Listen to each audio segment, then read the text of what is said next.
What's up, ladies and gentlemen? Good evening. It's your boy, Rumboyz Robbie, and welcome to another Friday night here on Rumboyz After Dark.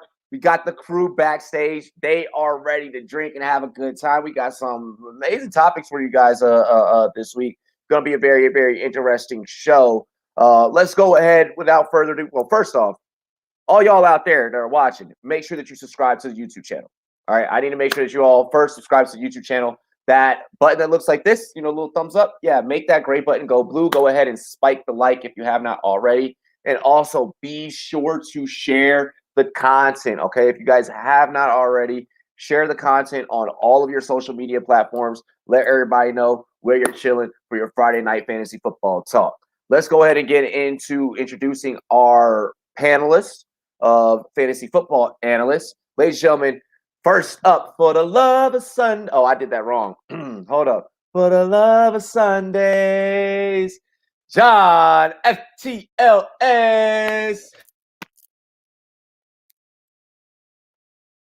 Oh, I think John might have froze really quick there for like a second.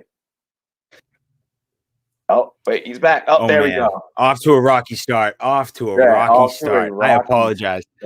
I listen. I like the ways you were singing it. I either pitch. I just like that I get a little song nowadays. I'm realizing I have an intro song, and that's kind of cool. It makes me happy.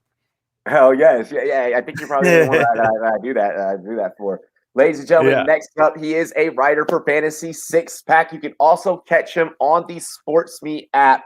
Ladies and gentlemen, Hank's Picks. Oh yeah, whatever, guys. Hey, no, just kidding. What's up, guys? Thanks for having me back again, as usual. Love being back every single week. Hell yeah, bro. Every Friday night. Let's go. Ladies and gentlemen, next up, you guys can catch him over on goingfor2.com. Drop the mic, FF. Oh my gosh. This man's a lunatic. Yes. What's up, boys? Yes. Hell yeah. I love it. And ladies and gentlemen, next up, you guys have checked out his graphics recently on the Fantasy Football Friendly series. He makes graphics with Real Deal, Fantasy HQ. He's also been doing some work here at the Rumboyz Fantasy Network and many, many other places. You guys got to check out his work. Ladies and gentlemen, Toby Z2 Fantasy. Cutoffs are back, boys. The cutoffs are back. I wish that shirt was a little bit smaller. So do I, actually. So do I. You're the reason I'm drinking. Him? Yeah, of course. It makes sense. That's why I put them next to each other, bro. It's just great. It's just great for TV. Ladies and gentlemen, this next panelist, this is pretty much his first time. It's like a little infant. We do this pretty often here on the Rumboyz Fantasy Networks, where we bring on little podcast baby, little podcast baby, and we just throw them out in the ocean and feed them to the sharks, and then see how the fuck they fin. Ladies and gentlemen, he is a part of the Sleeper Wire crew, the Don Corleone. What up, boys? Hard to follow. The sun's out, guns out, Baby D in the building, Mr. Vito, Don Juan, whatever you want to call me. Happy to be here. Thanks for having me. Let's go. Hell yes. First up, first things first, before we go ahead and get into our cheers and everything, I want to make sure that I remind everyone out there about our sponsor over at monkeyknifefight.com. I'm actually going to go ahead and pull it up for you guys to show you just, a little taste of what it's looking like over there. 1 second. So we got a lot of prop action over there. If you're into PGA, Eagle Eye, touchdown dance coming back around as soon as NFL season kicks off. Knockout Kings for all of you UFC fans out there. Triple doubling for NBA and WNBA, so on and so forth. Home Run Blast, Goal Rush for soccer. We have tons of amazing games. We're matching deposits right now all the way up to $100. Oh, it didn't even fucking pull up the damn thing. Wow. Nobody was going to tell me, Robbie, it didn't pop up on the screen. It didn't share your fucking screen.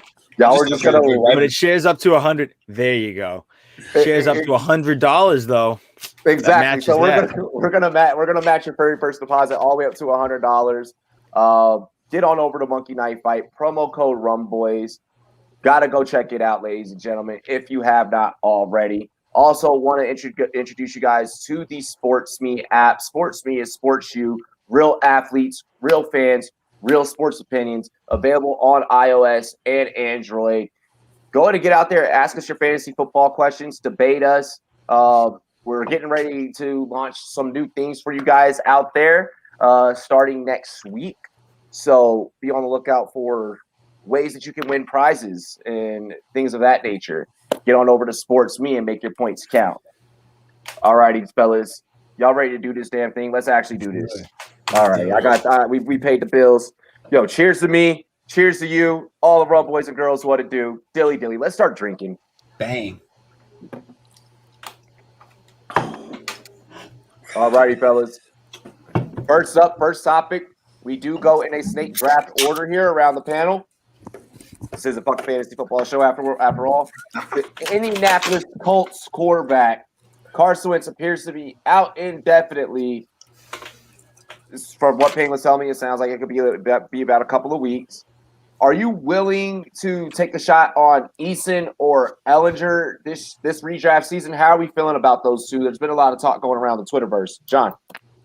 I'm off. I think there's enough late round quarterbacks. There's enough people you can pick up that you don't have to pivot to these guys yet. It's not like it's mid-season and it's locked in where you know what's happening in your team. You could have been working with Carson Wentz as your starter, and all of a sudden you're in a bind leading into a week. It's like, hopefully you haven't had your redraft yet. So now's the time to make your adjustments. Just plan for a different quarterback in the late round. I mean, you weren't really picking up Carson Wentz in like high round draft picks. Yeah. It was a late round quarterback dart throw. So just pick a different dart throw. I wouldn't go after Eason or Ellinger.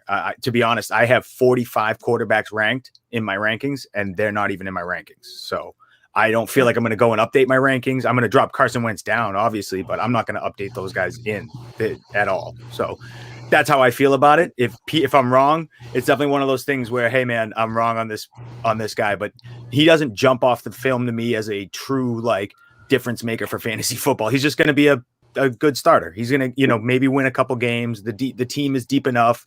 The defense is good enough that they're going to maybe sneak out some wins, but I'm not riding the coattails of Jacob Eason in fantasy football. Okay. Well, you guys feel free can also, chime in. I know, I didn't write in the show sheet about who you think will take over in Wentz's, absence as well, if you want to. Let's see, Peng. So I was telling the guys behind the backstage, I took a major hit. I had a ton of Carson Wentz in best ball. And as John was saying, man, if you're in a redraft, this doesn't apply to you. No one was taking Carson Wentz as a 1. You're probably taking him as a 2. You probably let them on your waiver wire for all I know. If you're in a 2 QB league, yes, it stings a bit more. If you're in best ball, it stings a little bit. It just varies. I'm not taking the other 2 guys in any format. It doesn't make sense. See, if I'm going to best ball, I'm not taking a guy that might play 4 to 6 weeks, and they might rotate because somebody might be bad and they just play hot potato quarterback. So that's a no-go for me there. And if it's redraft, that's definitely a no-go. I'm just going to take the other 30 quarterbacks that are not in competition right now, right? Besides Drew Lock and Teddy Bridgewater. Right. Right. So yeah, we have plenty of options to choose from. If you're in a 2 QB league, same thing. You might be able to dodge it. If you're in a 2 with a super flex, so in those like tight ass leagues, then yeah, you pick them up and you just hope for the best because super flex points are always huge. Man, I gotta keep it a beam. Like I gotta keep it 1,000. I've been telling y'all for years, okay, for years on the Rumboyz Fantasy Network, we are not drafting Carson Wentz anywhere.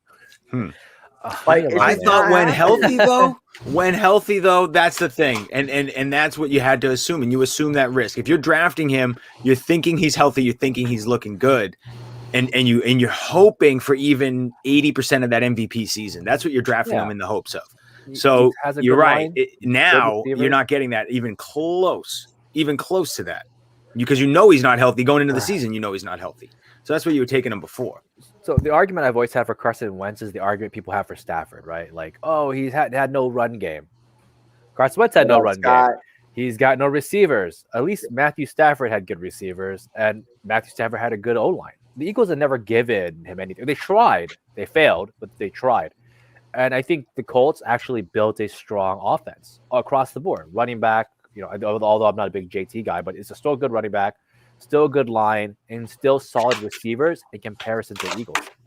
So you had to take him. He was going at like round 13, 14. Why not? Great. Mike? All right, so I don't have any shares of Wentz, and I'm not going to, but I did think that he could have had a successful season, partly because of coming back with Frank Reich. I thought Peterson was part of the problem in Philly. Obviously, it was because they let him go. I was hoping that Frank Reich could rehabilitate his play and part of his image. He needed to get out of Philly. The fans were too hard on him. I know it's just not his. It's just not his type of atmosphere. Is some guys can't hack it there, but now he has to prove that he's not injury prone, and for that reason, I'm out on him completely. But for me, if talking about who's going to take it over, it's Eason. Okay. I like the Eason pick. I like what I saw, from Eason in college. But I also like Ellinger a little bit. So I mean, I'm torn with it as to who will be the starter. I think I'm more so leaning towards Ellinger, but we'll see. Scott says Wentz can't catch a break. He has had Walmart greeters blocking for him and no wide receiver at all. Eagles haven't had a legit wide receiver since T.O. I mean, short of Jason Kelsey, that was the only O-lineman I could actually think of. And then the last 1,000-yard receiver is Jeremy Maclin, and he wasn't even. And fucking Wentz wasn't even on the team. Yeah, that was the last 1,000-yard receiver. That was what, 2015? I want to say. J-Mag Mike, which disappointed me when he went to the goddamn Chiefs. But no, because Alshon didn't even have a never had a 1,000-yard season. So as I said, it's just ugly to be over in the Eagles. Congrats to yes for winning a Super Bowl. My Dolphins haven't been smelled one in God knows how long. but yeah, that just shows how good that team did defensively and how they got it through. They did it with the craziest hodgepodge offense I've ever seen. Philly. Toby? Man. Me and Mike don't agree on much, so I'm going with the Ellinger side. And I've seen it. I'm a Texas fan. I go to A&M. Don't question me, but I'm a Texas fan all the way, and I've seen it. I watched him play most of every game that he played at Texas, and I like what I see. And he can run a little bit. He's got legs under him. We didn't see Eason do that much of that at Washington. I fucking love Scott, bro. He said those wide receivers bagged my groceries today. But Jordan Matthews reaching for the top aisle. yeah. Travis Fulgham going up for 10. Oh my God. But with these two, between Eason and Ellinger, unless it's my QB4, if you grab a 4 QB and a super flex, don't touch them. Like, it's not pretty. It's not going to be pretty. I think if anything, it boosts the backfield of Jonathan Taylor's stock if it wasn't even high enough from people on Twitter already. So this injury just made Jonathan Taylor undraftable to most of us. Yeah, dude, I didn't take Jonathan Taylor anyways. And a Longhorn Aggie, that's more rare than a unicorn in space.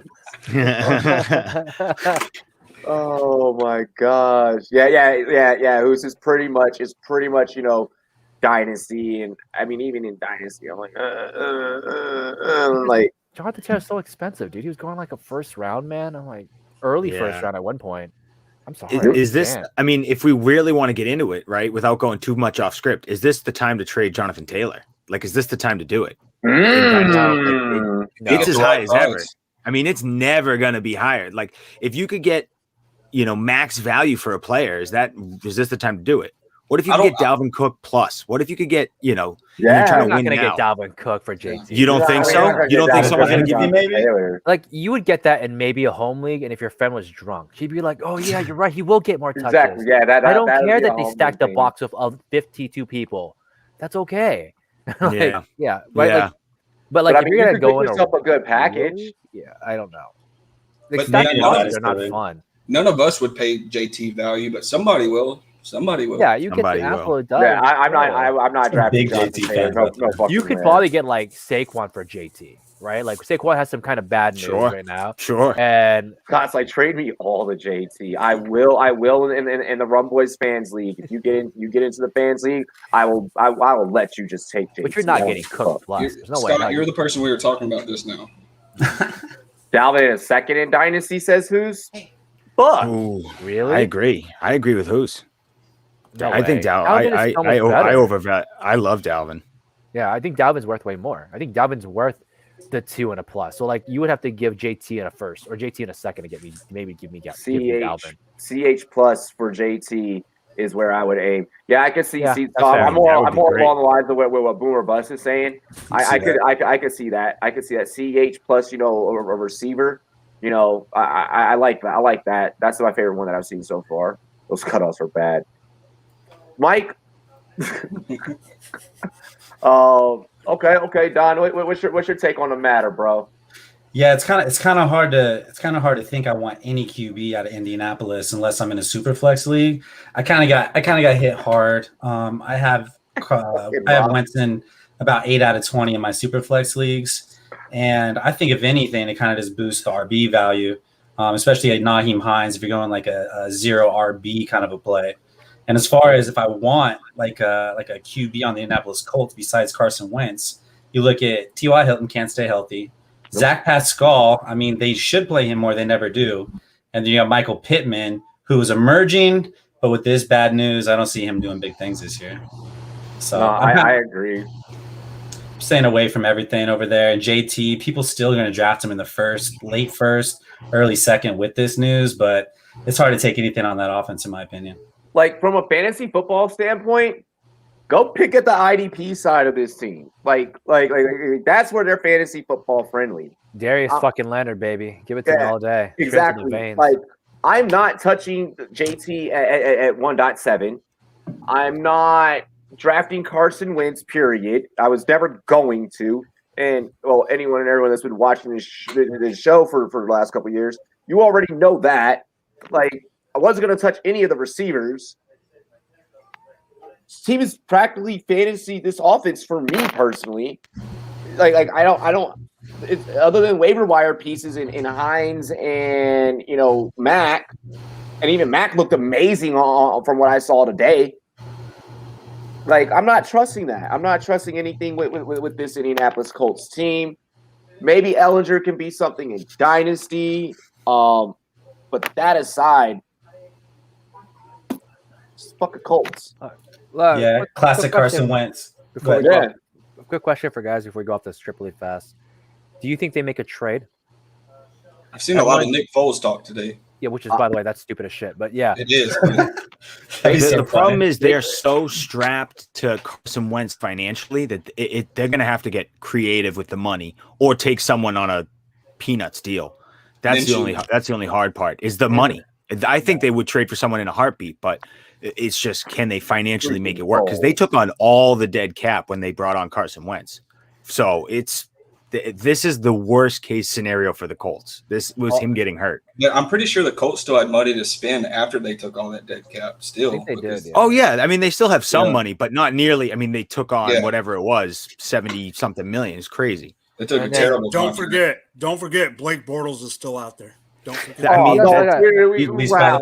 Bortles.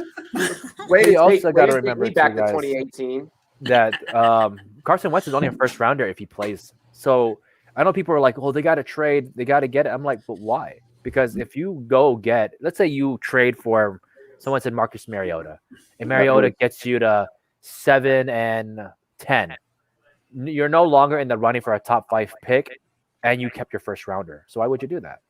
It doesn't make sense to go middle of the pack of picks next season, because you're gonna have to draft a quarterback at that point, because you're not going to run with Carson Wentz next year. Oh yeah, you don't think so? I don't think so.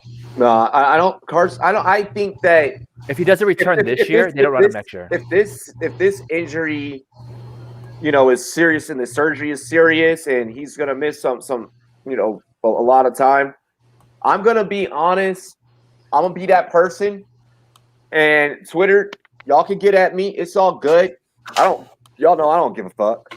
Like, I don't think that Wentz should continue playing football. I don't think that it is good for his. I don't think that it's good for his legs. I don't think that it's good. Like, bro, go be a dad. Like, take the money that you got and get out. Like, because you got knees like fucking Sam Bradford. I hate that guy too. That guy made $100 million doing nothing. doing. He made a lot of money, man. Nothing. He made a lot of money for like He made a one or lot two of money. games. It cost That's the what I'm saying. franchises Go like announce. 5 first Go rounders. announce. Like, go I know. announce. But that's the thing with Carson Wentz, right? If he doesn't Damn, start, Scott. if he goes, let's say the team loses the first 6 matches because they're running around with these backup quarterbacks, why would they compete at week 7? Oh, Right. sorry, like week 7, why are they going to compete? What's the point of it? Absolutely. Here, let's go ahead. Get into the next topic. I gotta fucking take a phone call really quick. Someone read that next topic really fast. So Sure, of course. So the next one's actually a pretty good one. So the next one is Dalvin Cook officially graduated from Florida State, receiving a bachelor in science and interdisciplinary studies and public policy. So whatever that's worth. But the impressive thing is he graduated and he continued his education. What is your feeling on him continuing education and players continuing their education even while in the league and graduating? Because I'll be honest with you, this is something that hits pretty close to home with me. My co-host on my podcast, my best friend, is an ex-NHL player, and creating a life after the career is super important because these players need to understand that you have a whole life to go on after this. Like, I'm proud of Dalvin Cook to go on and get that education. I think it's a good sign. I think other players should go do it. That's the type of shit we need in this league. We need these good role models. So I love it. And I want to see more of it. yeah.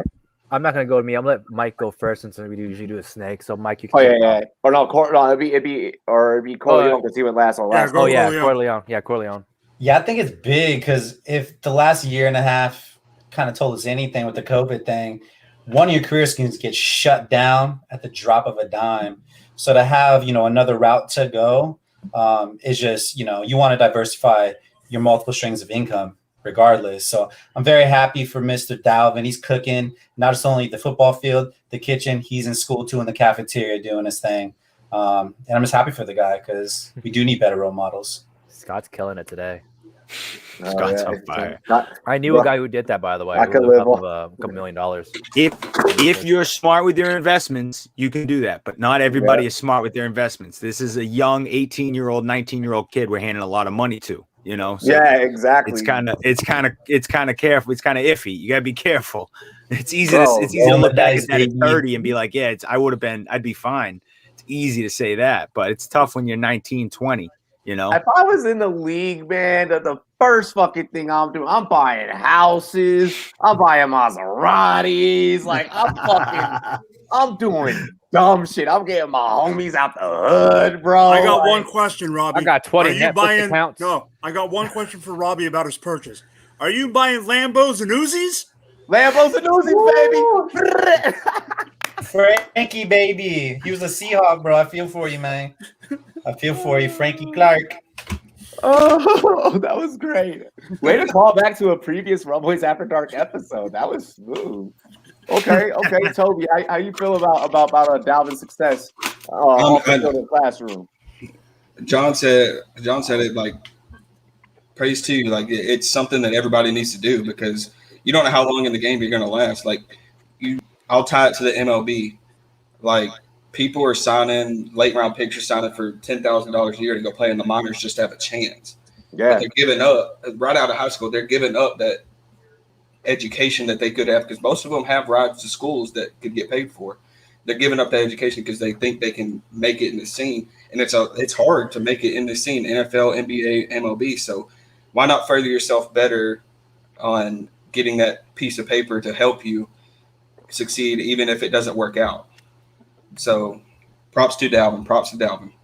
Hell yeah! I mean, what it was in like some like interdisciplinary studies in public. Yeah, interdisciplinary studies. Like I don't even know what the fuck that is. That's what I said, but it's impressive. I mean, regardless, like it's Exactly. I can't, trust me. Look, I don't know half the degrees that my wife has, but they're impressive. Like it's like, okay, that's cool. Like here's just another one. I feel you.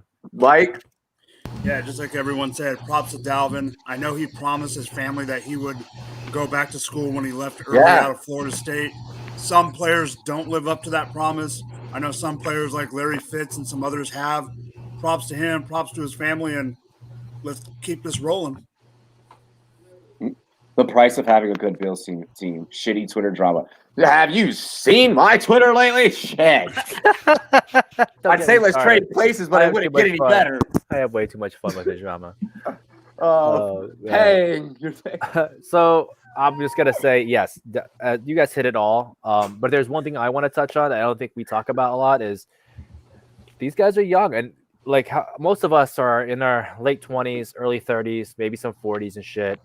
And we don't know a lot. We don't fucking know a lot. So it's true though. You got to get educated in some way. And the fact that he went to do it is amazing. He may not be the smartest guy in the fucking world, but he got smarter for it. And if you want to hear examples of guys who got fucked by people because they weren't educated or got taken advantage of, Trent Richardson. That's why I was making the joke about the 19 fucking Netflix accounts because his friends opened up Netflix accounts all over his credit card. Look it up. Funny as hell. Got taken advantage of.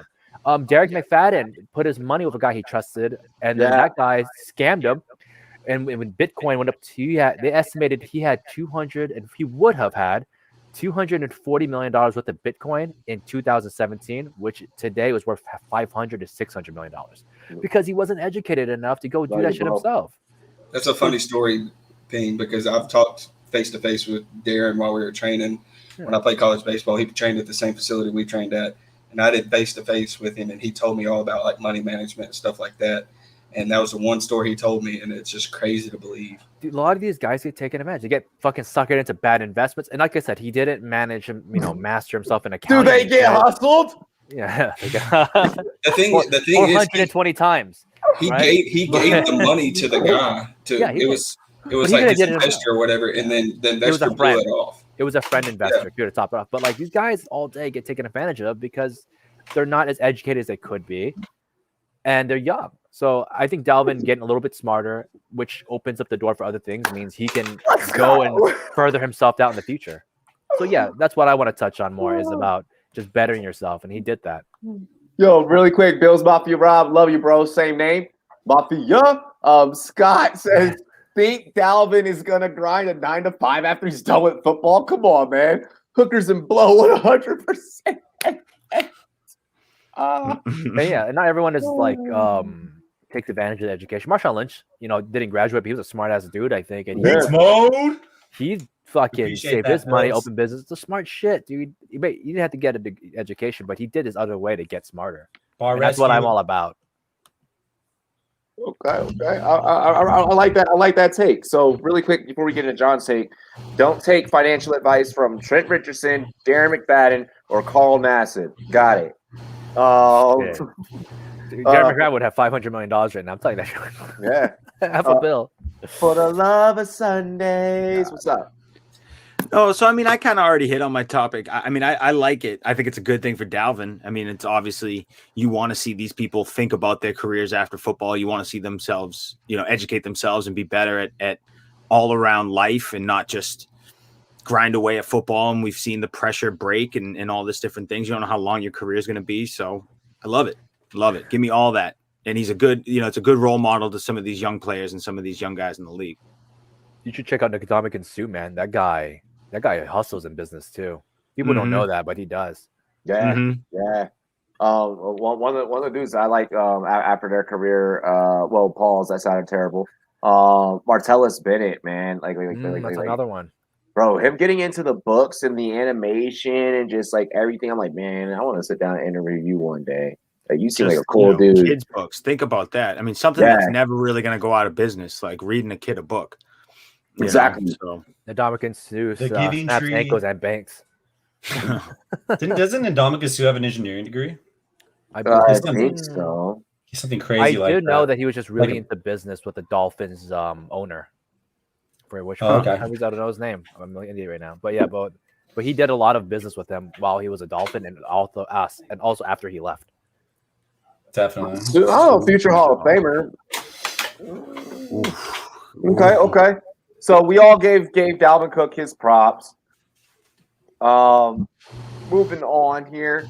The Aaron Rodgers saga has ended and appears that this will be the last dance, essentially, up in Green Bay.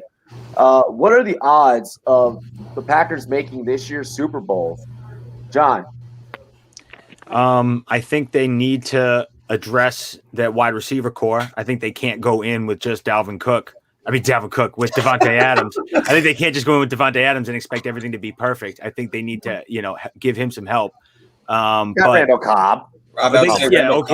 They got the corpse. They got the corpse of Randall Cobb. He's only 30. That's nothing to me. That's nothing. 30's the new 20. What are you talking about? That's not an addition. That is so. Like, I just need a security blanket. I just need, that's not going to move the needle for that offense and turn it into a high-powered offense as Randall Cobb. If it is, I will eat a fucking hat. If that turns into a big offense because of Randall Cobb, I promise you, I will do something so stupid on air. He's fine. He's a good asset. He's nice to have on your team, but he's not like high-flying. Nowadays you need A.J. Brown, Julio Jones. You need 1-2 punches. You need a legit wide receiver duo. You can't go in. I don't care how good Devontae Adams is. You need another piece for Aaron Rodgers to throw to, or else it's going to be Tonyan, baby. tough. Maybe. Maybe Tonyan takes that Bobby big Tonyan. step. Maybe that's. You could bet Amari on that. Rodgers, but, maybe. Amari Rodgers is another one if you want to make that bet, but it's tricky. I don't love his profile coming out of college, but we'll see. We'll see. I think the team has a chance to be real good, but win a Super Bowl, you got to be real fucking deep, man. You got to be a real deep team to go to a Super Bowl. Yeah, 100%. Okay. I don't really care for Aaron Rodgers. I love him because he's a Hall of Famer. I love his story. I love that he was the end of the first round, all that crazy drama. Yeah. But I don't think they win a Super Bowl off of him. And it's been proven. They just don't win Super Bowls off of one player. They don't. No one has ever done it that I know of. That I can think off the top of my head. They were just like, oh, yeah, we have one guy. We're going to go. Fuck the other 52. Right? And Rodgers is just a piece that's very strong. One of the best quarterbacks in the leagues. I don't know as a leader how great he is because the news that goes around it is always like 50-50. It's good or bad. That defense it's strong enough. They have Adrian Amos, Darnell Savage, Jaire Alexander, so on and so forth. Do they get there? Alexander. Yeah, he's good, but they get there. But do they win? I don't know. I just don't know. I'm gonna call it now because I'm afraid this is gonna happen. Rodgers takes an injury, and we see Earl Thomas up 2.0. He's gonna flick everybody off when he's getting carted off the fucking field. I'm calling it right now. I'm expecting that shit. He's gonna flick them off on the way. He's gonna look at the fucking office and just flick them the fuck off as he's leaving. Good to comes Jerry Krause. What are the odds on that? What are the odds on that? So I hope that would happen. I hope there's odds for it so I can fucking make the bet. That's every time there's off-season drama with these guys, what kind of players like that, they always end up in some weird situation, and I always feel bad because would you be surprised? No, I mean, we've seen season-ending in Rodgers injuries before. Why not one on a traumatic season? That's fucked up, Ping. I don't want him to happen, but I won't doubt if I see it. Yeah. Really quick, he is not predicting the injury. Yeah. Before everyone tries to drag this man on Twitter, he is not predicting the injury. No. It is just so everyone knows. Like someone's gonna be like, "Did you hear what fucking Ping said on Twitter or on fucking Rumboyz After Dark?" Yeah, everyone go unfollow him now.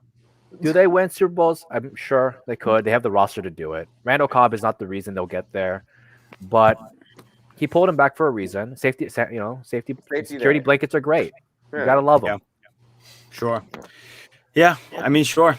I think what's his name had a long career out with Tom Brady, Julian Edelman. So I mean, you can have it into your 30s. You can have a career into your 30s, but there's not. I don't think it's going to be explosive plays out of Randall Cobb. I guess that's my point. I think Randall Cobb's going to be great at line of scrimmage. He was an 800-yard receiver with the Cowboys 2 years the season before his Texans season, and I think that's where he might end up again. But that's I think at best. I think, and I think that's fine for a 17-game span. That's fine. Yeah. But he won't be the reason they win. Right. I like him though. Well, no. Okay. All right. Okay. I have to preface my whole segment here by saying I am still upset, even though as a Chiefs fan, Robbie knows this. I've been saying all summer that Rodgers was going to end up in Denver, and I'm wrong. I have to say it because I told you that was going to happen. I know. I've been saying it all offseason, and I'm wrong. Oh, everybody was wrong. We didn't know what was going to happen with Rodgers. I win. I fucking. But here's the thing: is this You team broke Robbie. Is this team better than last year? No. What's going to happen? They're going to win the division. Yes. They're going to get to the playoffs. Yes. They're going to fold again. Yes. And he's going to be pissed off on his way out to his next team or his next Jeopardy viewership. Yeah.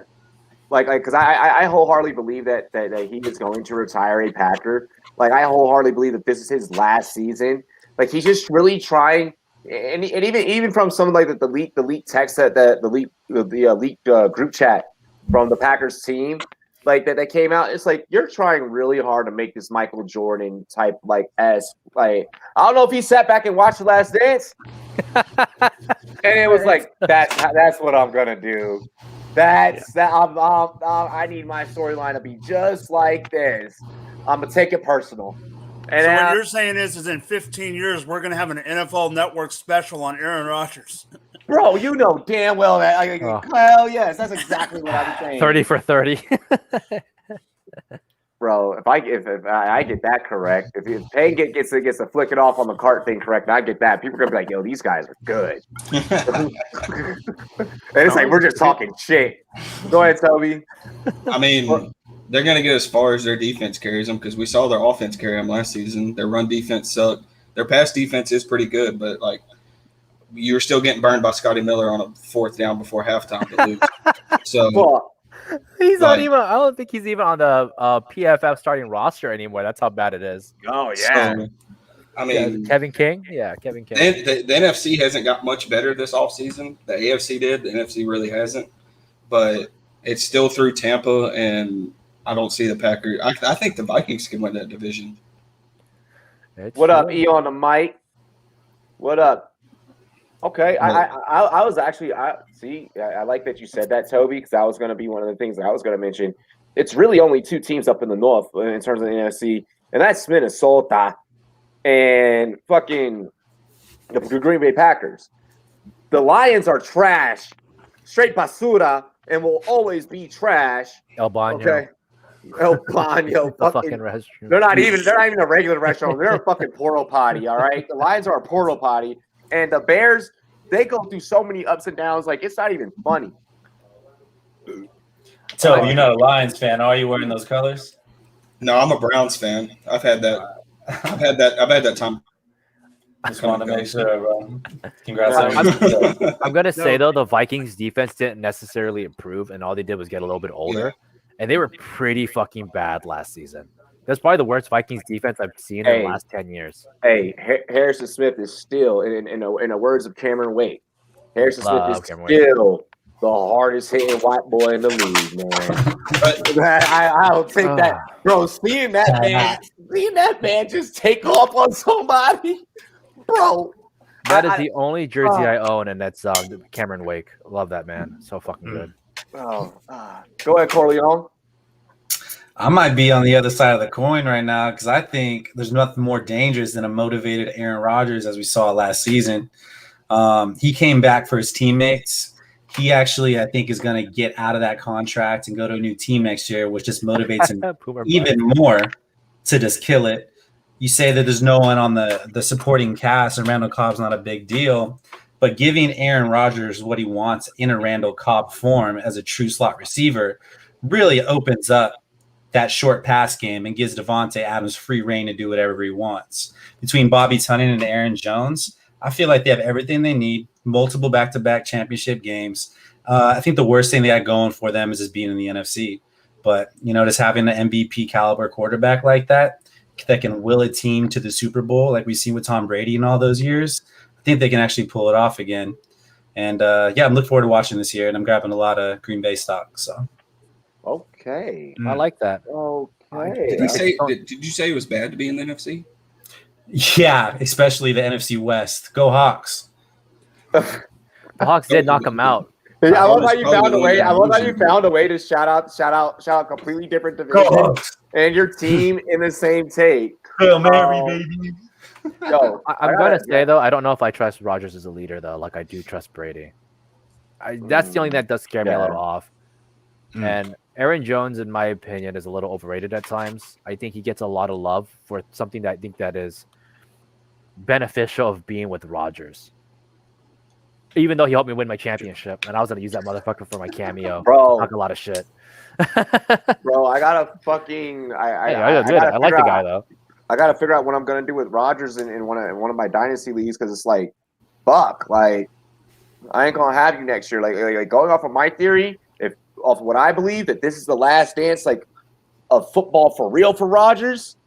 I gotta figure out something like Like I want, and honestly, what's his value right now in a dynasty league? Is the thing. No one fucking knows. Somebody tell me because I got him all over the place. That'd be great. If somebody has Adams, they'll want him. If somebody has Tanyan, they'll want him. They'll want him. If somebody is in a super flex, they'll fucking want him. You'll get him. If you're trying to just ship it to the guy that's trying to fucking win. Yep. You're gonna tell me you don't want a top 8 QB in fantasy. Shit. I won last year. I have Don pitch that fucking speech. That was good. He's a motivated Rodgers, dude. It's true. He is. Man. Send him that clip. You've all been pissed off before, man. No, you're right. He was motivated last season, and he got a fucking Super Bowl. And that is a good point. Out of it. I mean, that is a good point. Look what he did for Alex Smith. Chip on his shoulder. Alex Smith literally did nothing his entire career. Got motivated last year and then went the fuck off. Started throwing deep passes and shit all of a sudden. What the fuck is that? Yeah, Ryan Fitzpatrick is now rushing like 200 yards a season now. Like, all of a sudden, it's like, what the fuck? You turn 30, like 38, 40, and like you're just like, oh, like I can run again. Like I want to play with the kids. Like I took a first round quarterback. I better start rushing the ball like the others. J Love, what up? Yes, J Love up in the chat. I want to address Bill's Mafia Rob. Why do I keep bringing up J Lo's fucking comment? I want to address Bill's Mafia Rob comment. Listen, I'll say in 2 to 3 years, yes, because Kirk Cousins is mediocre as fuck. But as long as he still has Justin Jefferson, he can keep going on the rise. Yeah, I don't like Kirk Cousins. Kirk Cousins is the definition of mediocre, bro. Like how that dude is yeah, never mind. I ain't even gonna fucking go in and all that, but yeah. Robbie, I'll just say this: just because the name starts with the J, don't make him Jon Snow. And that team's about as dead as a White Walker, so I don't think that's gonna happen anytime soon. Oh, Game of Thrones reference. That's all it is, dude. Trying to talk about the King of the North. Jared Goff, like we gotta see how shit's gonna work out there. Like Dan Campbell's too worried about fucking gnawing off kneecaps and shit. Like I don't know what Dan Campbell was even thinking. Like he's showing a press conference with fucking racing. Oh, I love Dan Campbell. He needs his own reality show, but we're not rocking with Jared Goff because he couldn't do it with Robert Woods and Cooper Kupp. So what's he doing it with in Detroit? That's why we're not rocking with him. Oh, I know it's T.J. Hawkinson, baby. That's it. That's it. Unless, did you guys see the video of St. Brown catching the ball? On the jug machine from like a mile away? Yeah. I love videos. I love videos like that. It's so funny how hype people get and people say shit. It's like, this is a jug machine from half a football field away. How excited are you really going to get about seeing John, since might be a better quarterback than Nick Foles. Since it all started, I've had this like thread continuing on my Twitter where I just quote the tweet and say ADP on the rise. It's just one video. I just put whatever player it is, just put on the rise. I'll tell you something hilarious. I forget who it was. Someone tweeted out like if camp videos change your ADP dramatically, you're doing it wrong. And that's true. Like if a camp video changes it, something like the CD Lamb catch, like if that CD Lamb catch really changes your rankings dramatically, like, okay, maybe you might move him up or down a couple spots. But if it's like all of a sudden, like, slide him way up your rankings, wide receiver 1, you're like, you weren't in it the first place or you're just doing it for the wrong reasons. It's crazy. People just love overreacting to camp hype. They love it. Cash in on it. That's the thing. As a great dynasty manager, that's when you cash in on camp hype like that and on draft hype like that. That's when you do it. Yep. It's the longest offseason of all time. That's why. Yeah, I agree. More than ever. Yeah, I agree. Where they're chomping at the. Everyone's hungry for football right now. Everyone's fucking bored at home. Hey, E, can you type your comment again? Because I have no idea what it was that you were trying to say. Like when I'm in a fantasy league with weak we, but I got good to wide receiver. Good tight end. Good tight end to trade. Weak wide receiver, but I got a good tight end to trade, so we'll see what I get. Oh, okay. You trying to say wide receiver? Ah. Who's your tight end? Who's your tight end? Yeah. Who's your tight end? Like give us some context. Okay. Yeah. There we go. We can't If talk it's about tight Waller, end you today. might I've be been able kind to of on get a it. rampage lately with fucking everyone. I hating on actually top do of care it. about the Madden ratings dropping today. I kind of do. I'm a weirdo. I kind of do care. Bro, Who was it that was up there? Amir Abdullah, and everyone was like, Oh, yeah. they were saying like his change of direction was like 91. I was like, yeah, because that motherfucker is like running onto the field, back onto the bench, Changing teams. changing his direction, back onto the fucking. Get out of here! Oh shit! Let's try go. I will say something. Derrick Henry should have been a 99. That's the only thing I'll say. Yeah, Derrick Henry should be a 99. I fucking hate That's really funny. that they like overly OP'd on Amari Cooper. I'm like, hell no. Like The commercial. Anyone see the commercial with Tom Brady trying to up his speed rating with Chad Ochocinco? Oh my god, dude, that was hilarious. I was dying. One thing, I don't like Tom Brady to like a lot, but he does social media right. He has been ever since he left New England. Yeah. He has Yeah, been. he's a funny son bitch on social media. Ever since he left New England, he's got a. It's funny how he's all of a sudden got a personality. He leaves New England. It's fucking crazy. I actually looked up the Derrick Henry stats on why he was 96, and it made sense to me because they put his acceleration a little bit slower than most like other running backs, and I was like, oh, that would kill your. That just kills your rating because you know he's Bowser, right? He just takes a little bit of time to warm up, and then when he does, he runs the motherfucker over, and that makes sense, right? And that's why he's not a 99. He's Bowser, baby. He just takes a while to get it going. Oh my god! I mean, Austin Hooper's an 86 and Hawk is an 85. But that's just good. I think that's just good a run blocking for a tight end. Yeah, there's too many stats in it. People think it's like, oh, like 99 running backs means they're just 99. No, there's a lot of stats that go into it. Well, hold on, really quick. Let me just address this fantasy question really quick in the chat. All right,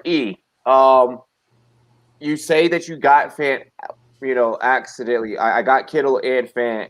I accidentally got Fant by mistake. That's actually not a bad mistake to have because if I'm rostering Kittle, I am always going to later on look for a tight end with some potential value and some upside. Like I'm always going to do it because Kittle, because of the way he plays, injuries can take place, so he'll miss a couple games here and there, and he plays through a lot of injuries, so it eventually results in later in the season, he's going to miss some games. So that's actually not a bad mistake, I don't know if maybe like you press too fast or whatever. It's not a bad mistake to make. You actually helped yourself right there. Yeah, but if you want to go ahead.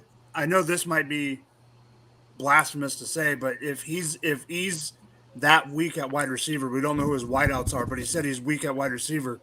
If there's someone out there that loves George Kittle that much, I'm big enough on Fant that I would trade Kittle for the right deal. Bro, I am so heavy on if you do choose to go tight end early, utilizing like as long as it's not Kelsey, like if you have Kittle, like I'm so in on utilizing him as a trade piece. Like I'm so in on it. Like if you could trade Kittle for an Allen Robinson or a Keenan Allen who get disrespected every single year. True. With his injury history and those guys being the alpha ones, they're PPR gods, I definitely pull the trigger. But if you want to trade Fant for like a Tyler Boyd, that might be up your alley too. That is definitely well doable. Very well doable. Yeah.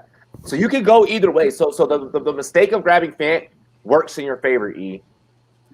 I would say that depending on how bad your receiver core is, if you have enough guys that could run the receiving team, don't forget you can always put Kittle in the goddamn flex. He scores out like a wide receiver 2 and 1 if he plays. He got 180 points on a half PPR, 13 points a game. Don't forget, Fant's good enough to be his own tight end, and you can just plug fucking Kittle into flex. Yep, There's not many wide receiver 2s and 3s that are better than him. Yep, and now you got a 12 personnel fantasy roster. I've done it plenty of times. I used to do Jordan Reed and Travis Kelce. Almost won me a ship. Shit was funny as hell. They're going to be 20 Aaron points a Jones week. slept on as a top 5 running back. Rule 86. Is it who is this fantasy or is this NFL like how do you want us to preface this? I guess we can answer both. Fantasy sense, I could argue it. I mean, 2 years ago we thought it was the touchdown. He was going to have heavy touchdown regression. Then he showed us this year that he's still up there in the top five consideration. And Rodgers coming back helps his stock, and his stock lowered a lot when Rodgers' controversy was up in the air. So his ADP fell, and that's fine with me because if you're going to let him fall, let him fall. He's shown that he can break the runs. He makes people miss all the time. He is a good running back, and that's why they paid him the money. Now, am I skeptical that they paid him the money because we haven't seen a running back who got paid do well since then? Yeah, but he's still in the conversation, and he does get slept on. I think you're absolutely right. The ADP suffered because of Aaron Rodgers being in, limbo. I also think that he might have a slight regression, to be honest, though, because Cobb will take some touchdowns away, as well as AJ Dillon. I don't believe that. I think he will. AJ Dillon is there too in his second year, and I feel like he's going to take some of the work. Because there's no more Jamal Williams. There's no more Jamal Williams, and I feel you. But upside's there, and we see this often with running backs who do get the bag.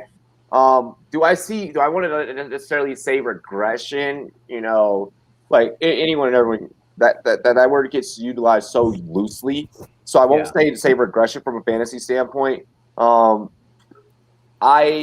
you make a case for Aaron Jones to be a top 5 guy? Yes.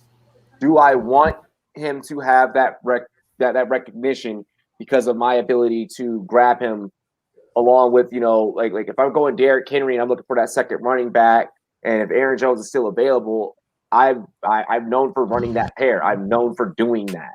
I actually have that pair in a dynasty, and I won't trade it away. I won't move it because it's fucking works. I have that too. So would you rather have Aaron Jones or Austin Eckler though? Aaron Jones. Aaron Jones. Yeah. Aaron Jones. Wow. So I take Austin Eckler. So to answer your question, who respectfully, yes, he is slept on as a top 5, but I'm okay with it as a gambler and as a fantasy player because he gets me to the money at the ADP of which I could get. I think 6 to 8 is more where you see a lot of Aaron Jones talked about, and that's why he's asking about top 5.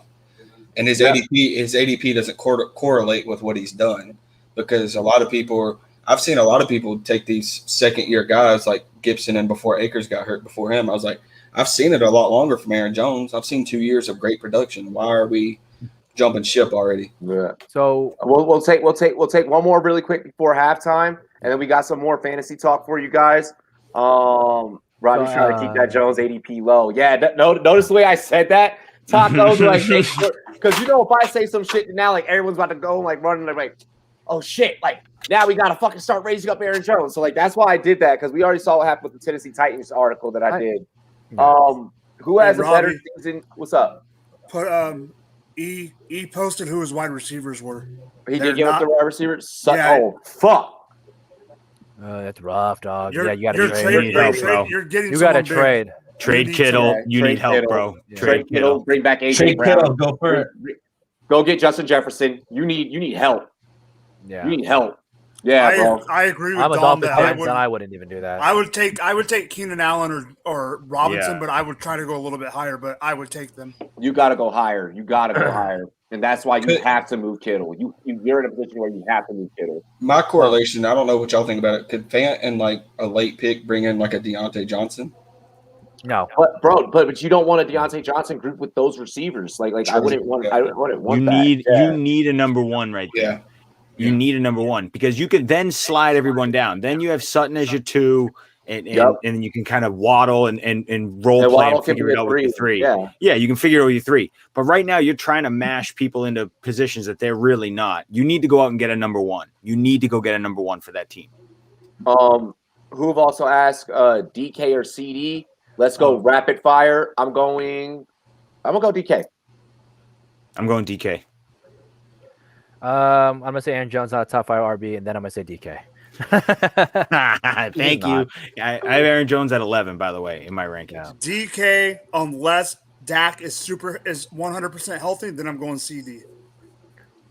I'm gonna go DK. DK, go Hawks. I knew what he was going to say. So. Yeah. Everybody knew. Should have let him go first. Like we knew what he was going to say. J Love, I fucking love that stable right there. That's amazing. Aaron Jones, I think you win. Swift and Gaskin. Yeah, I think you got you. Yeah, that's what we're talking about right there. I love Aaron Jones format. That's nice. as an RB2. Mm-hmm. Aaron Jones is a guy you would pick up where you're picking up Antonio Gibson, and I think that's where his value is. He's not a top 5 guy because he doesn't give you top 5 numbers every week. If you see Aaron Jones in the middle of the second round, smash. Yeah, like exactly. that's how what I you grab him, doing. And that's why he's always a value. But if you take him as a top 5, I promise you're going to regret it. Yeah. All right, ladies and gentlemen, we are going to go ahead and get into halftime. This is where we go ahead. We're going to show some love to any independent artists out there. Remember, you guys as fans, if you know any people out there that any local bands or rappers or pop artists, whatever, tell them to go ahead and get at us. Rumboyz Fantasy Network on Twitter, on any social media they can find us, and we'll give them some publicity. We'll show them some love. We're gonna go ahead and I'm gonna keep playing this joint because it just snaps. The homie Richard Dre and his homie T Savvy, freaking LA all up on this track with a little bit of Colorado flavor. Y'all gonna love it. Let's go. We'll be right back in a couple of minutes after this music video and a word from our sponsors.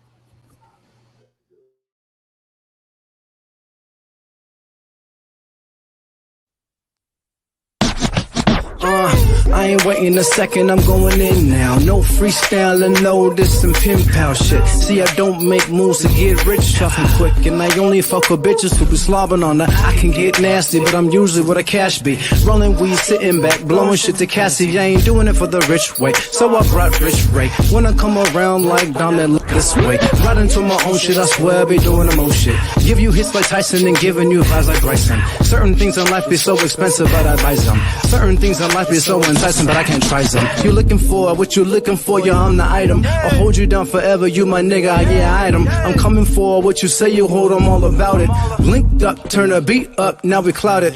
Feet up on heat up, red Jordan 1s. Niggas needing shows, I'm clapping shit, man, I'm the chosen one. Neck wrist on freezer like magnet. On my Taka and Chris Brown, I can handle it. Let me handle it, smoking like the candle lit. Any beat I study, break it down and then dismantle it. Competition challenge it, I'm dealing with some damages. Juggle lots of night, but now I'm learning how to manage it. I've been to the bottom of bottoms, I never been to the top. I pop some bottles with models, I see my friends getting shot. I sip to drown in my sorrows, I smoke a weed by the lot. I stand and post on the corner, you'll never look. I ball like a piston, you'll never play my position. You catching what I'm pitching, I'm switching, no contradiction. I'm fishing for opposition, no vision and optimism. I wish I was kinda different, but I know my mind is different. I see them bitches smiling, long as she happy. I'm on the beat violin with my nigga T Savvy. We go back in the day and bring the heat. Cali, you ain't got nothing to say. The nigga be silent. Hey, buddy, don't say shit. Everybody cap, changing faces like a facelift. They think they all that. Trust me, bitch, you just basic. In 20 years, you'll be looking back, wishing to erase it. And I'm too savvy, I'ma get it to the end of my days. And I'll be only blowing smoke if it's that Jenny A. You say you always keep a 9, but niggas, I always keep a 8. Niggas straight in my face with that cap, it's okay. Niggas stay with a fresh cut, need it, no way. I can't take these niggas serious like all the brothers Wayans. I just be adding up experience while I'm changing up my wins. And I got my own condo, so I just change it how it's laid. And me? I'm never changing lanes. I got a better way to demonstrate and elevate the game. I keep a level-headed saying I told the devil pave the way. If ever I see there's a day, I'll disappear like David Blaine. I never had it from magic, I had to grab it from tragic. Sometimes I wish like Aladdin, get thrown the pits with the dragons. Imagine living in lavish, I wanna get it, I have it. I remember shit in the trash cans, in the trenches in Afghan. But I made it back to the States, made it back to being black. And now they laugh in my face. With all that's happening, it's so hard to say this place is so great. So on the track, I found my faith and put my faith in the tape. Yeah.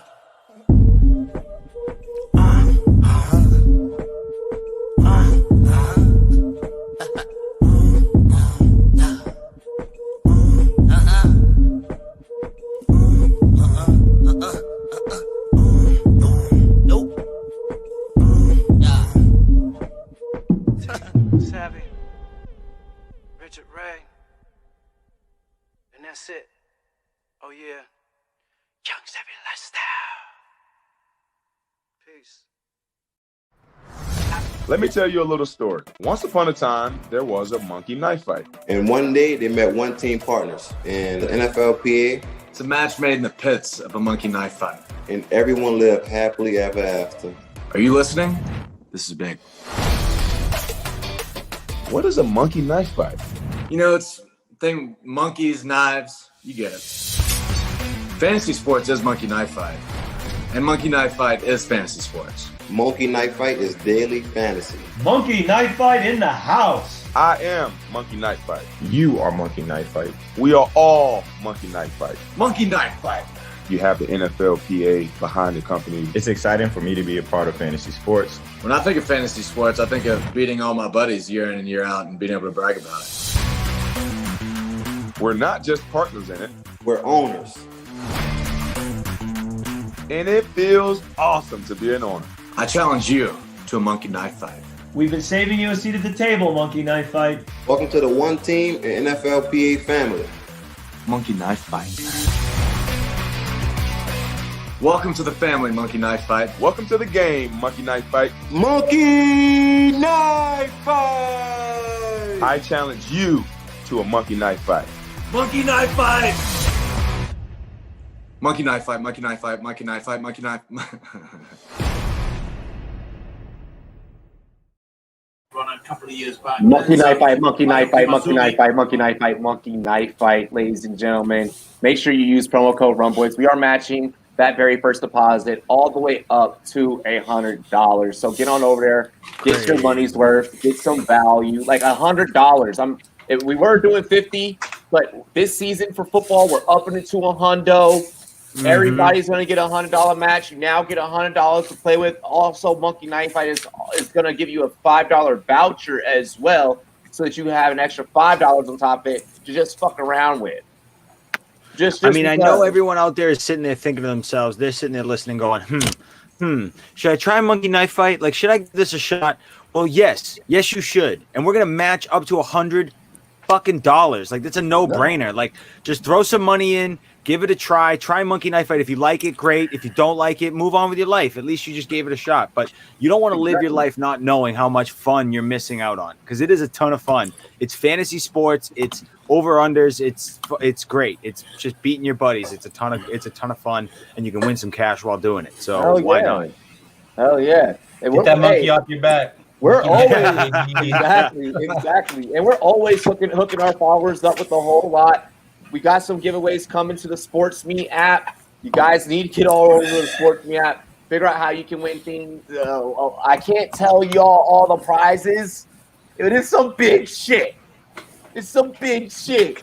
Me and the bosses, we sat down and we going ham for y'all. Join us on SportsMe. Download the app, available on iOS and Android. Give us your takes. Give us your takes on any sport. Are you excited about Russell Westbrook joining the Lakers? Like, do you have a fantasy football question that needs answered? Do you need help with over-unders, knowing the money line? We are here to help, and we can do it there on that app. So make sure you go download that thing. SportsMe, baby. Rob, you can't tell them about all the prizes because that wouldn't be a surprise. Yeah, exactly. It wouldn't be a surprise. Oh, see, I like that. I like that. Zach said, hey, you can't stay long, but I just wanted to pop in and show up. And he's watching us on our Facebook page. Love that. Everyone go give our Facebook page a like. I never promote our fucking Facebook page. I just got to say what's up to Zach and Hector. You guys are bomb. You know I love you guys. Peace. Hell yeah. Another SportsMe personality right there is Zach Murphy breaking down the tape. Let's go ahead. Let's get back into the show. And we were just talking about money.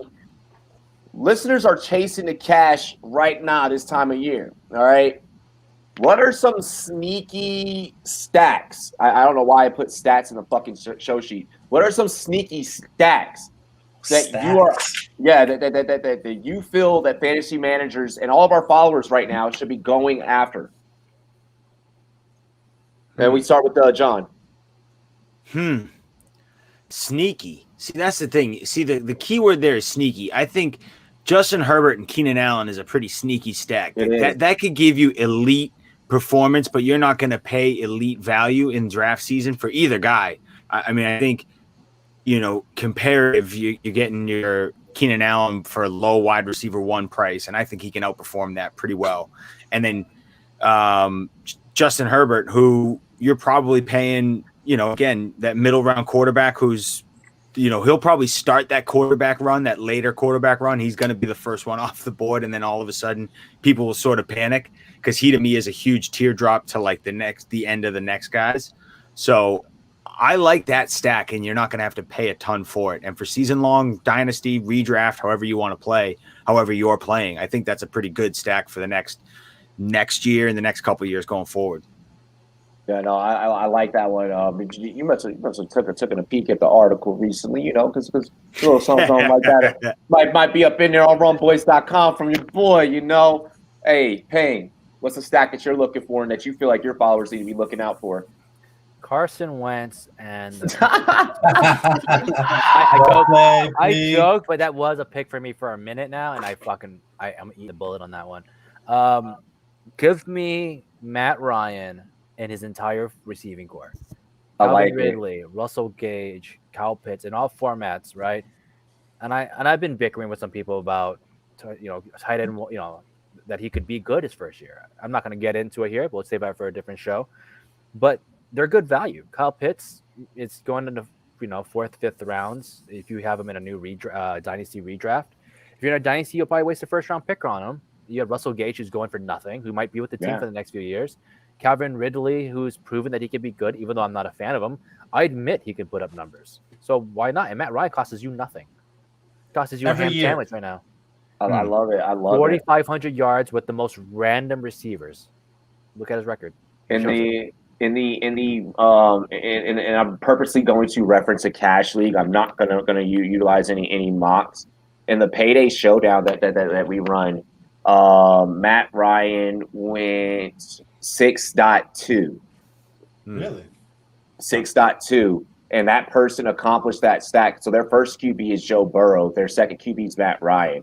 They were able to get Calvin Ridley at the 4.2, swung back around, accomplished Ryan at 6.2. I have no qualms with that. I have no qualms dynasty? with that. Is that dynasty? That's redraft. That's redraft. This is redraft. Calvin. When did he get Calvin? Calvin 4.2 in a super flex. It's a super flex league. That makes sense. Yeah, that makes sense. Because I was like, I'm referencing a super flex. I'm referencing that's just what I got up right now.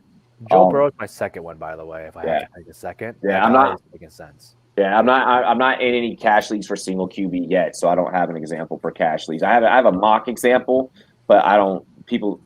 Mocks are completely different than cash leagues. For single QB, Matt Ryan's going like QB 17. He's never been worse than QB 13, I think, like his entire fucking career in the last 10 years at least. No, I agree. Now, if I could get that dirt cheap, in single QB, I'll do that. Mike, I see you shaking your head, and I see Taco's comment on the screen. So what's going through your head? I'm picking a different one because that was one I was going to say. I mean, you can elaborate, but you can even elaborate on that one if you want to. I just think that's a great one. I think Stafford. I know Akers is out now, but I still think Stafford with those two wide receivers. I personally think for redraft, I would go Kupp over Woods, but I just think both of those guys are going to ball out, and especially the way those guys run routes. Stafford's going to utilize those guys more than he has in the past because we know he hasn't had much since Calvin Johnson. But my sneaky stack, and I am really using the word sneaky in here. Mm-hmm. Sam Darnold, Robbie Anderson. Oh, okay. I'm not mad at that, Mikey. I'm not. Hot take. I was not ready for the Panthers to be brought up on this show whatsoever. You gotta be careful, though. Robbie Anderson will nut on your wife's eye, so. Fuck. He will. He's told people he would. Naughty. That's so kinky. I like it. He said that shit. It's funny as hell. At least he's not OBJ and likes to be pooped on. Pooped on, yeah. Who says that to a cop, though? Like, who says that to a cop? And he plays for the Browns. It's crazy. I know. That's an unfortunate turn of events. Wow. Danny Dimes. We're not playing Danny Dimes in any format. Get him That Taco's so on brand. Like he's a Giants don't fan. talk to Steffi. She'll kill you. She'll kill you with the fire. Oh, bro, she knows my disdain for Danny. I like Kenny G though, man. I like Kenny G. I don't like him in a Giants uniform. Toby, what's your sneaky stack, bro? I'm going with Derek Carr and Darren Waller.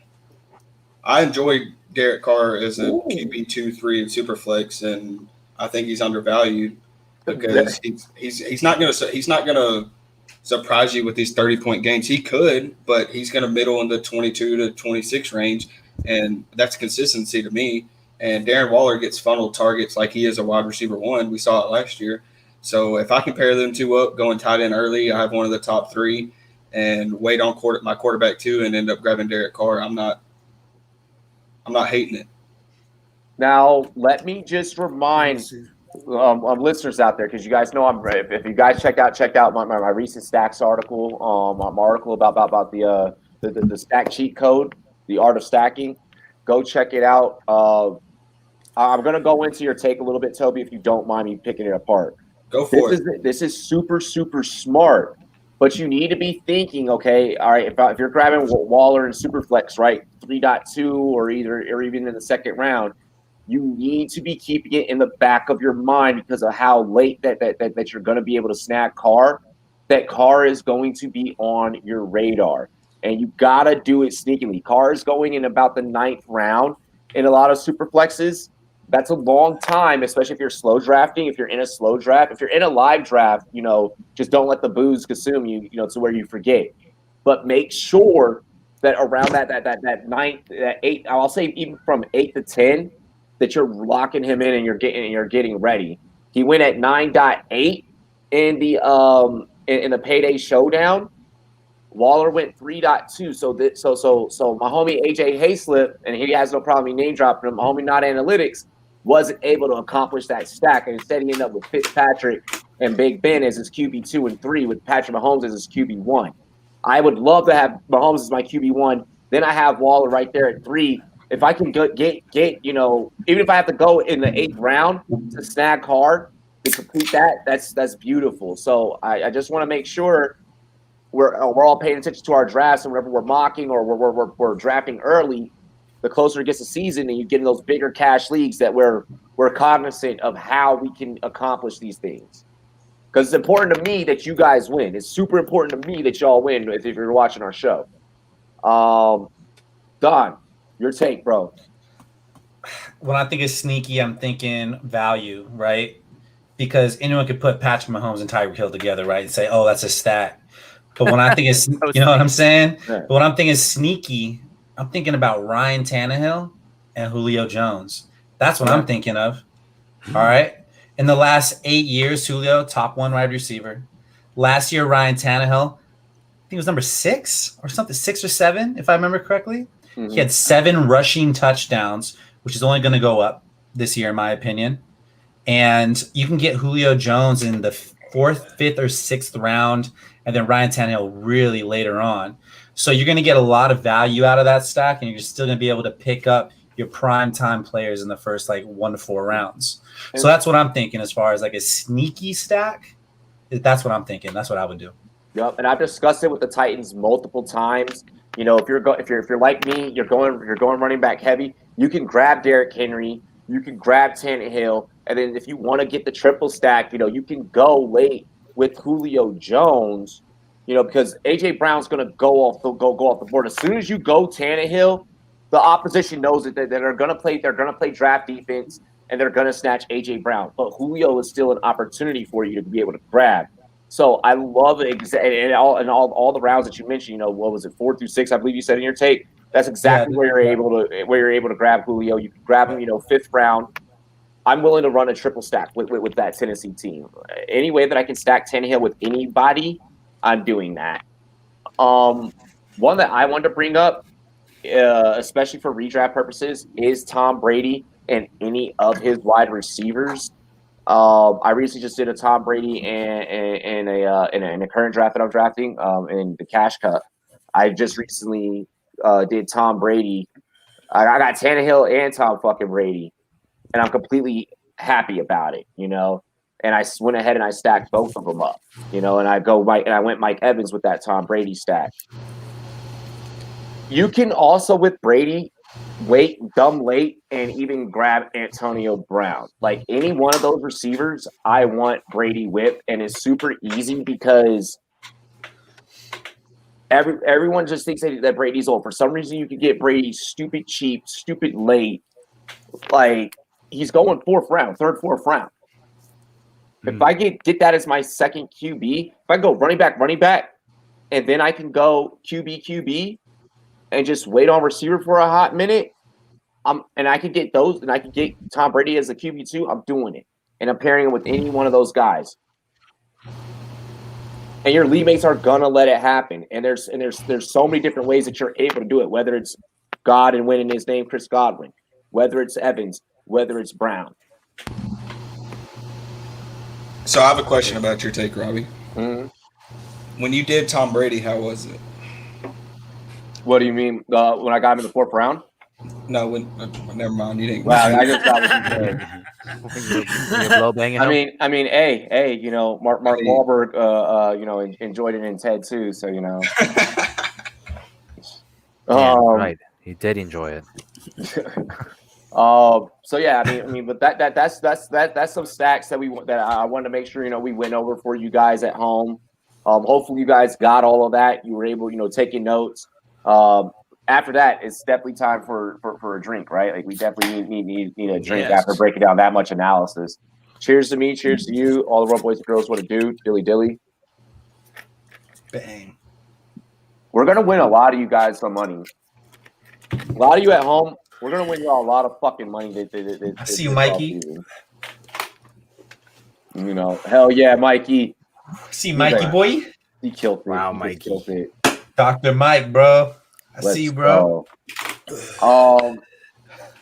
Let's talk a little bit of Broncos, and I know that we traditionally don't do that because Rumboyz headquarters is here in fucking Colorado, and I just try to avoid it. But go Denver. I'm showing you some love today on air. This is mine. I want to talk about this guy so bad. This is a good reason to talk about the Broncos. And this is a good reason to talk about the Broncos. So we're talking about you guys, and we're actually not shitting on you for once. So no one come up to me in Walmart and be like, you fucker. All right. I love it.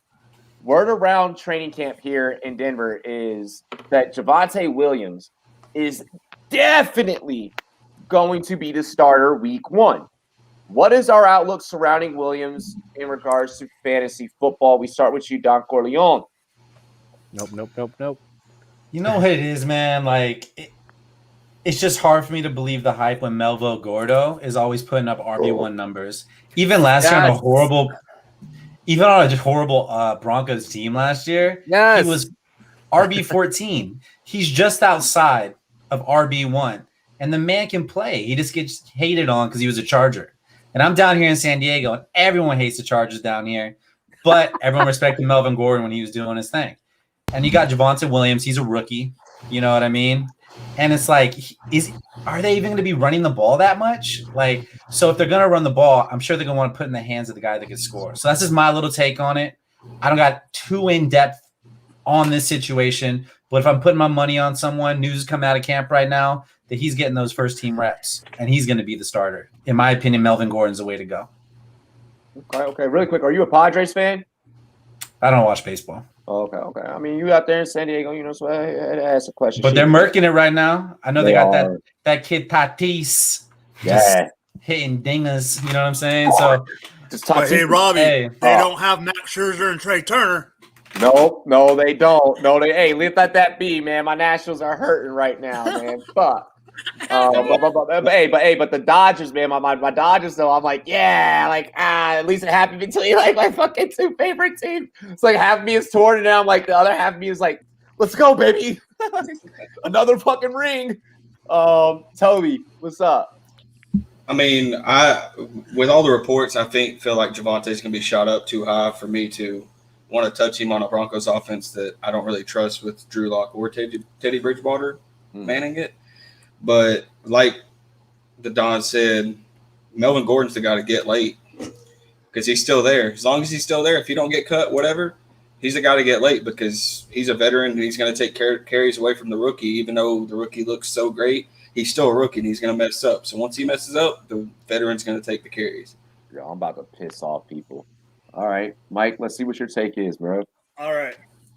I hate that this is coming out because I love Javonte, and now his ADP is going to skyrocket, and I'm pissed that this is coming out a little too early before redraft season.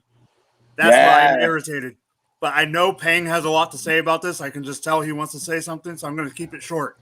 I'm not drafting anybody because Melvin Gordon sucks. Oh, man. All right.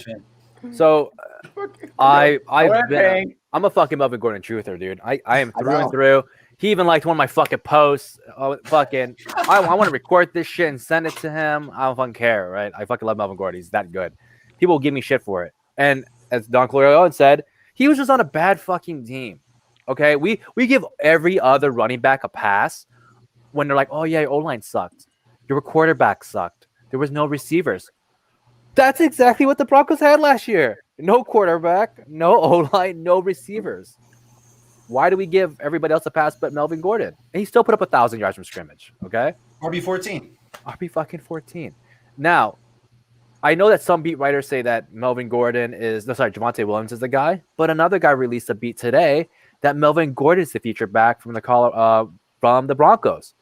So who's what? I'm just going to say that Melvin Gordon's contract is $8 million this year, which is more than all of Javonte Williams' next 4 years, and his dead cap is $6.5 million. They're going to play him. We have seen plenty of running backs that take in the second round and wait a year or two before they start doing anything. A.J. Dillon, Derek fucking Henry. Oh my God, the Broncos did it before with Monty Ball, and they did it behind No Show Moreno, a guy that literally whose nickname was No Show Moreno because he didn't show up. I'm just saying we're taking this too far to try to take this guy down, but the money's there. Follow the money. They didn't cut him, and if you trade him, then it's even better. So why are we trying to fade Melvin Gordon? It doesn't make any sense. Sounds like a Melvin. I would literally bet coming out soon. I already made one. I know you did. Preseason, and I made one after, and I'm gonna make another one probably, and then some future. But I will say this right now: I will literally bet anyone on any cast up until fucking season start that Melvin Gordon doesn't get overtaken. And if he does get overtaken, he's gonna eat the upside so hard. He's gonna finish with at least 900 to 1,000 yards from scrimmage and like 6 to 8 touchdowns. And you're getting him in round pick 130 in best ball and round 9, round 10. Yeah. Sign me up all day. That's Chris Ivory numbers. And fucking people remember Chris Ivory was one of the best deep dives. That's funny, bro. No, I just haven't heard that name all the time. Hey, dude, I never forget anything, man. Hey, Bob, I like your take going back to what we were talking about with stacks. You already know I'm thinking, Pimp. You already know what I'm doing, baby. You already know. Shit. But, back to Robbie Stack thing. That was probably fucking one of the best things. I admit I fade a lot of Buccaneers, and I'm gonna eat that. I know I'm gonna eat it. Of course. I will let you have Chris Godwin, and I'm gonna cry when you play him against me. Oh man, I should have taken him. I don't want Chris. I want AB over Chris. Any of those guys. I'm gonna fade all of them, and I'm gonna be like, oh fuck, I should have drafted them in week 2 when they face them off. I'll be so mad. Dude, hey, we'll discuss it when I'm kicking your ass this season. I know. I'm gonna admit that I'm gonna be sad when I have to face those guys. It's one of those like I don't want them, and then I fucking cry about it later when I got to play against them. Every year, like Calvin Ridley. That was like Calvin Ridley for me. I never won last year. I think he fucks me every year when I play him. Every single time. I can't have no other choice to believe Calvin Ridley now. So it sucks. Yeah. Me and Ridley were. I love his film. Like as a film guy, love Ridley's film. Loves what he does. As a fantasy player. Fuck Ridley, man. I hate playing against Ridley because he never ends up on my team. Like I always 3 TDs me, man. Every single time. Just burn. I wasn't even in the league, and I know I lost those leagues. All right, John, your take for the love of Sundays. So I'm kind of with Mike here. It just sucks. It just raises the ADP up of Javonte Williams. This to me is camp hype. This is camp news, and it's whatever it is, what it is, but it's going to raise his ADP, and that's what really sucks is. So I guess now I am kind of, if you're telling me Javonte Williams was a 7th round pick, now all of a sudden he becomes a 5th round pick, I'm probably out. And then Melvin Gordon, I'm I'm iffy. You know, I get it. I get the value, and I understand that he's there. I understand he's he's good, safe play late in a draft, but you're foregoing upside if you take Melvin Gordon. You're like, look, I just need a guy to get me in that, low end RB1, high end RB2 range, nothing more, nothing less. And that's fine. And that's totally fine if that's how you want to build your team. But that's what you're admitting, because there's no way he goes higher than running back 12, and there's no way he really goes lower than running back 20. And that's why I say he's so good, because you can plug him at flex. Yeah, he's an RB5 that you can play at flex. Sure. Yeah, and that's what one of the things. So like in my take. So first off, I'm actually on the Javonte Williams hype train. I'm gonna be on the Javonte Williams hype train. It's just, it is what it is. I said I was gonna piss you guys off. I mean, you're only gonna piss me off apparently. Yeah, I mean, you for sure paying. I mean, but look, like I think Javonte Williams is being brought into town to take over Melvin Gordon. I think that to the Payne's point, she's just a guy that a lot of people just shit on and overlook. Like, I mean, fuck, his own mom shitted on him his rookie year. It was like, I am not buying your jersey until you get a touchdown. And like she legitimately did not buy her own son's jersey or other people's jerseys. She was wearing a freaking Phillip Rivers jersey over her own son. He gets a lot of kids, man. He makes a lot of kids. Yeah, this is true. So I mean, with Melvin, I just think that it's unfortunate, but he's just one of those players that fantasy managers and just, real life NFL GMs just kind of glance over and overlook. And when in reality, it's like, this guy can actually fucking play. Like the amount of people that overlooked how good that Curtis Martin was, even though he was on the goddamn Jets, like people still till this day, still like when you bring up Curtis Martin's name, they're like, oh wow, I completely forgot about that guy, So I mean, kind of the same thing. He's just one of those guys that is really talented, that gets overlooked. It's gonna happen again, and that's why I'm rocking with Javonte Williams. But in terms of fantasy, I have no problems. I have zero probs drafting either one and playing them as a flex. If I'm in your traditional fantasy football CM QBs, they can be my flex. If I'm in super flex, I have no problems running either one as a super flex. You're going to need as many running backs out on the field as in fantasy anyways. So he's a great 0 RB target, 100%. Mm-hmm. Gordon, so if that's your strategy, I would say even both. If that's your strategy, so you're going 0 RB and getting a top. I mean, I'm not gonna call him RB1. He's like a high end RB2 in my opinion. If you get a high RB2 in like round 10. Doing a 0 RB, fill out your super flex with 2 QBs, go 3 wide receivers and a tight end, and fill in a couple more, and then get a Melvin Gordon. That's insane. The guys that are going around Melvin Gordon are like Jamal Williams and stuff, or like Alexander Madison. Yep. Like, are we really going to pretend like Madison's going to do anything while Dalvin Cook's around? What Tony really Pollard? Quick. Yeah, and so on. Yeah, it's really quick. E on the mic. I want you to hop on that D-Hop Chenault. Or if you could get that Hill Singletary, I don't like the Singletary half of it, but I mean, you're getting fucking Tyreek Hill. But I feel like I like D-Hop just a little bit more. With just everything that Arizona's got going on, that team doesn't drop balls. Like, and D-Hop doesn't drop. Like he doesn't drop the rock. Like you can get 3 bills against them. It wouldn't matter. Yeah. If you can get D-Hop and Chenault, it's easy. For that play, yeah. D-Hop and Chenault, I do the D-Hop and Chenault. There's more value there. I'm not a big Chenault guy, but people convinced me to go get him. Singletary is the issue for me. Yeah. Why's that, Mike? I'm just not. I mean, to me, Josh Allen's the number 1 running back in Buffalo. I'm researching really quick where I'm on the Zach Moss train.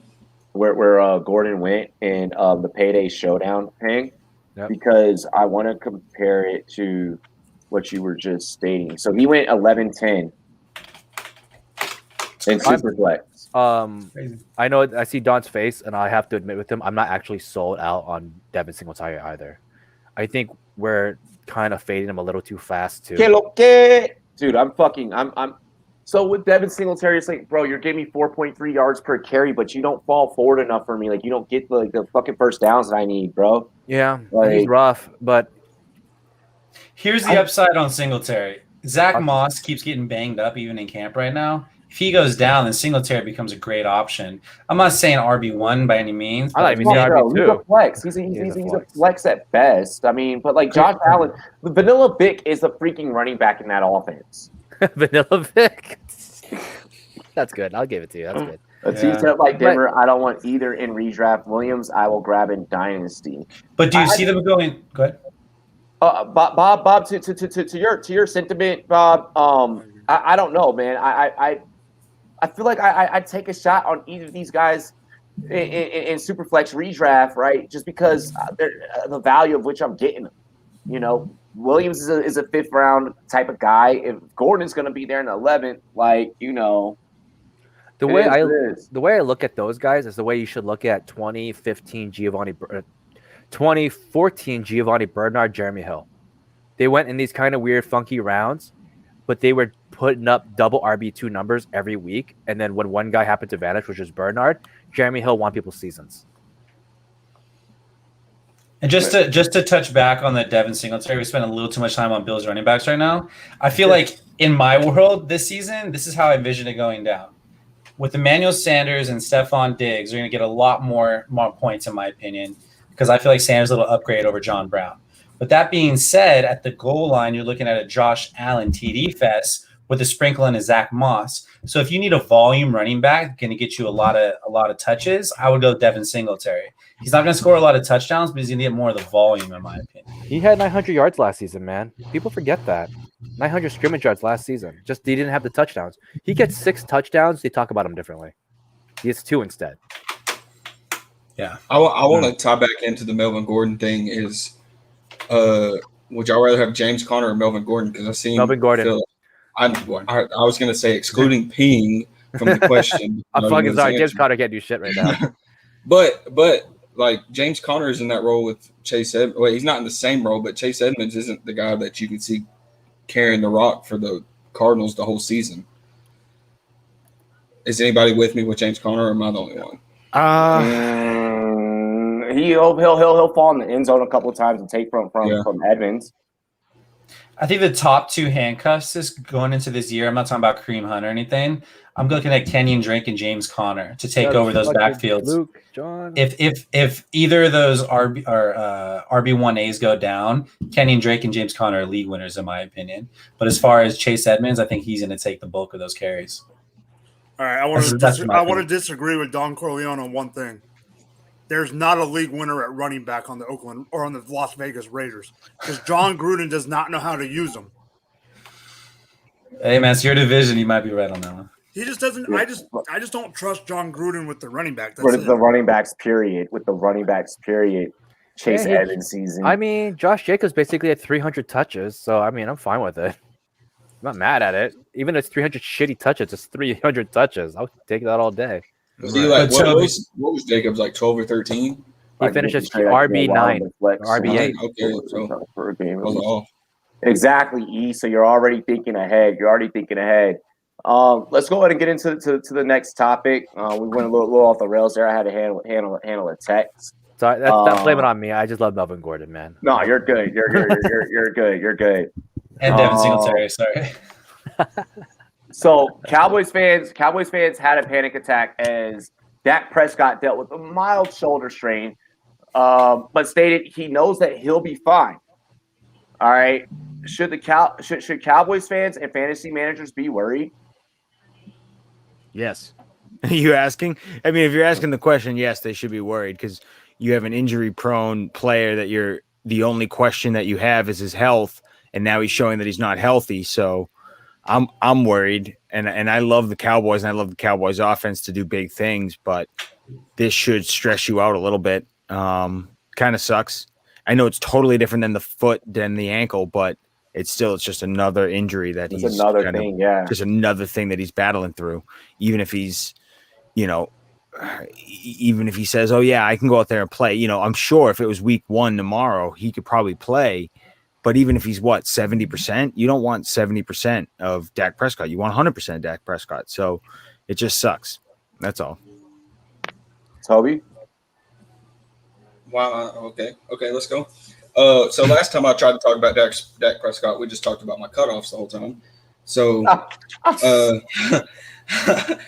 No, I'd be worried too, but it's the thing. Like Joe Burrow's coming off an ACL, and then Superflex, he's still a second-round quarterback. So how far are we dropping him with a mild shoulder strain that he already said he's going to be fine from? Because he was still getting drafted as one of the top 6-7 quarterbacks in Superflex, and if he goes into the second round, I think you just smash the value because that's what you do when somebody shows that they're not as hurt as they think they will be. People are still going to overdraft him, and he has all the tools in the world on that Dallas offense that's going to make him good. And if he falls far enough, then continue to draft him like he is.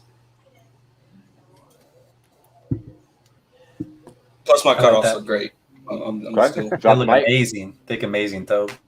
I mean, you have to. I agree with John. You have to worry about it a little bit. If you don't worry about it with Dak anymore, you're just kidding yourself that saying that he's not going to ever get injured. But I don't think this drops too bad. Don't do that. Don't do the Cup one. Do Cup and He's D-Hop. getting Cup and Kittle. He's getting Cup and D-Hop for Kittle. He's getting Cup and That's not D-Hop real. Kittle. There's no way he gets that. Are you trading against yourself? Can I join that league? Bro, if he gets that, yeah, run that. Do the Cup and D-Hop. Do Cup and D-Hop. That guy's a Your baby. league's gonna run that back, most likely. Oh God, it's so good. It's so good. But I think that if I wouldn't drop him too bad unless something else happens, more news in the offseason. But I'm still drafting. I'm not dropping him out of my top 6 or 7 at all. Not yet. Amen to that. Pang. I'm not drafting a lot of Dak before the draft, so it didn't before the injuries and stuff. But people should be worried, like everyone else said. It's an extra injury, and it's a shoulder, man. I don't know how shoulder nerves work. They never turn out well for a lot of guys. They never do, and that's like ankle injuries, but for QBs. So I would say, yeah, be worried, and I'm just gonna pass it on from there. Yeah, I mean, I look at it two different ways. All the weapons in the world in the Dallas offense, even Schultz came into play last year, and he was looking good. I think if Dak plays at half mass, Zeke's stock goes up because they still have to account for Dak, but Zeke's going to get a lot more work. But like someone was just saying, it's like this is like not an injury that's going to be that bad. So you might be able to get his ADP to be where you want it to be to actually get him. But then I think about, one injury leads to another injury. It might just be something I want to stay away from, even though I do like Dallas fantasy numbers usually. But I'm gonna wait and see on this to see more information come out for Dak, I think. Okay. Look at E on the mic. He's about to get that trade. Push that through right now, bro. He said 100%. Yeah, you need. I'm hyped. You know what? I'm hyped for you. I'm taking a shot of rum just for that. Just for that. No, that's the best trade you could have made. You couldn't even draw that. Oh, he said, never mind. Fuck. Is that person watching this show right now? Make sure that they are not watching us right now, bro.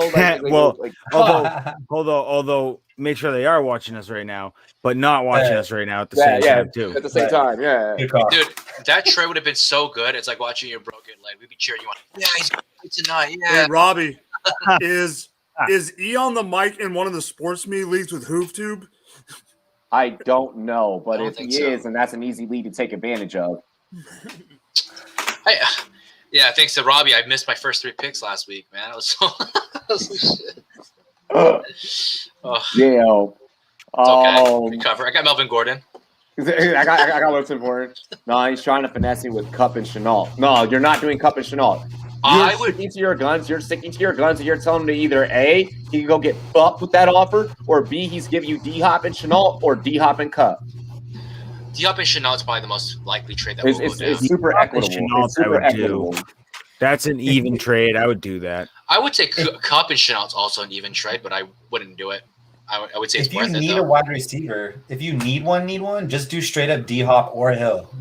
For Kittle, in my opinion, both those, you win that trade, in my opinion. Yeah, that's what I'm saying. Like, if you get D-Hop and Chenault, which is like puts you over the top, gives you your wide receiver 1 and then gives you some depth to kind of fuck around at wide receiver 3. I like that.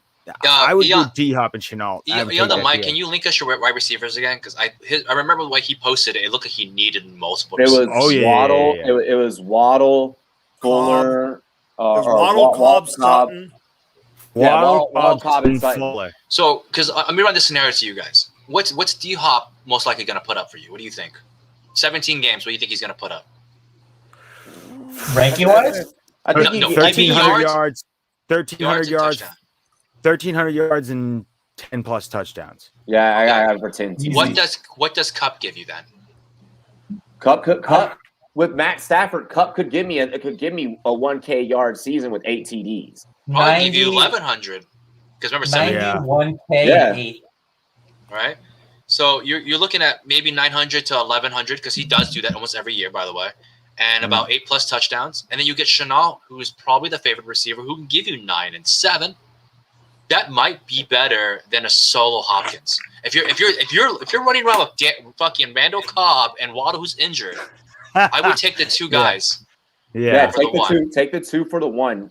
So we're gonna send Kittle. What up, J Love?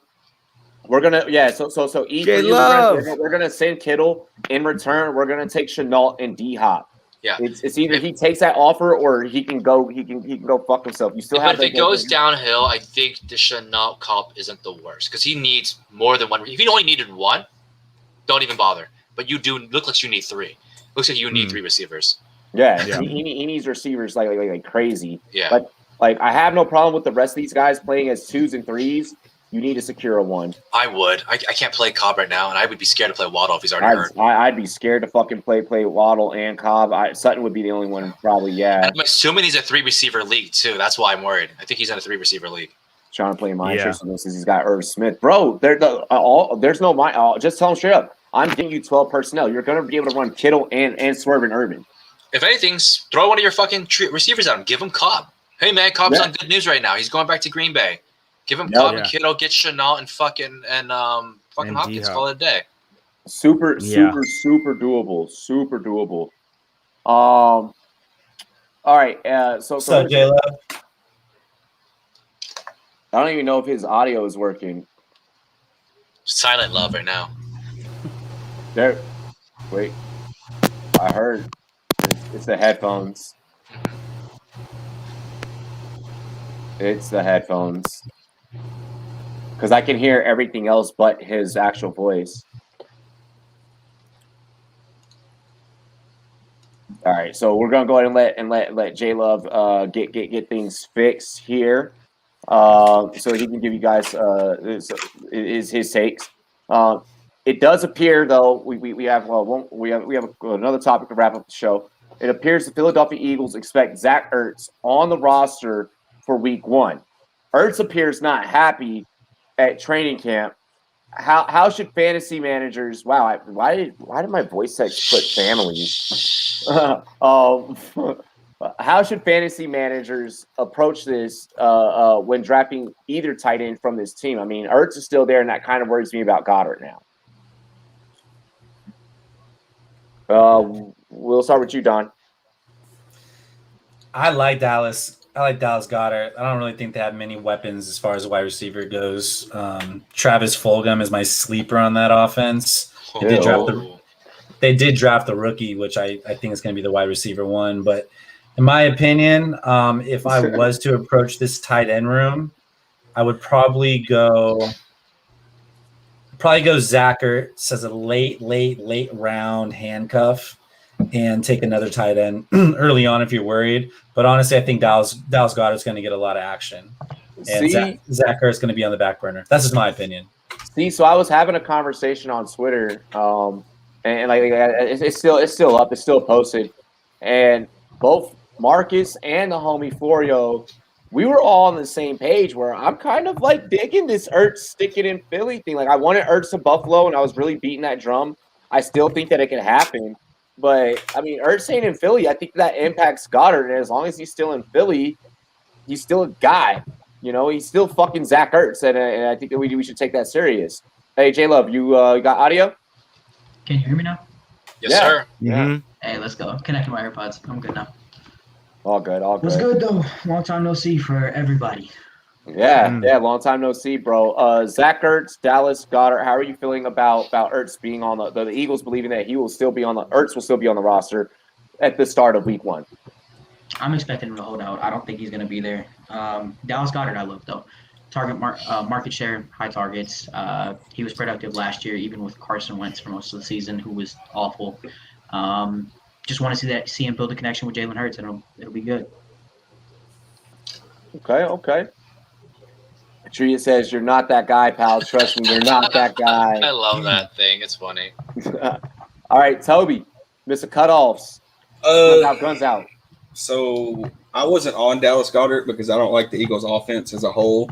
I don't like the offensive line. The receivers suck, stuff like that. So if you can dial in on one guy, it'd probably be Dallas Goedert. And with Zach Ertz still lingering around, kind of like I tell a lot of people about the Cole Kmet fan club, and you can get a lot of hate for it. But Jimmy Graham's still there too, and he's the veteran. So like Zach Ertz, we were drafting him as a top 3-4 tight end last year, and he didn't pan out, but he's still there. Like we know his talent. So if somebody wants to reach on Goddard, but I'm not going to do it. I don't advise to do it. I don't think Jalen Hurts is as good as people think he's going to be. And people can hate on me at Z2 Fantasy if you want to come at me on the Jalen Hurts take, on the Goddard take. I love that. Like, I mean, I already tweeted about Jalen Hurts not being a top 8 QB, and it got like 50, 60 responses on people telling me how come he runs the ball so much. Lamar Jackson ran for 1,000 yards last year and still was QB 10. So if you want to say something about that, but Goddard, he'll do okay. But like any top 10 tight end can do okay if you get out of those top 3. So like it's just a flip flop of 4 or 5 with Pitts and Hawk to me, and then below that it's just like fucking Hurts.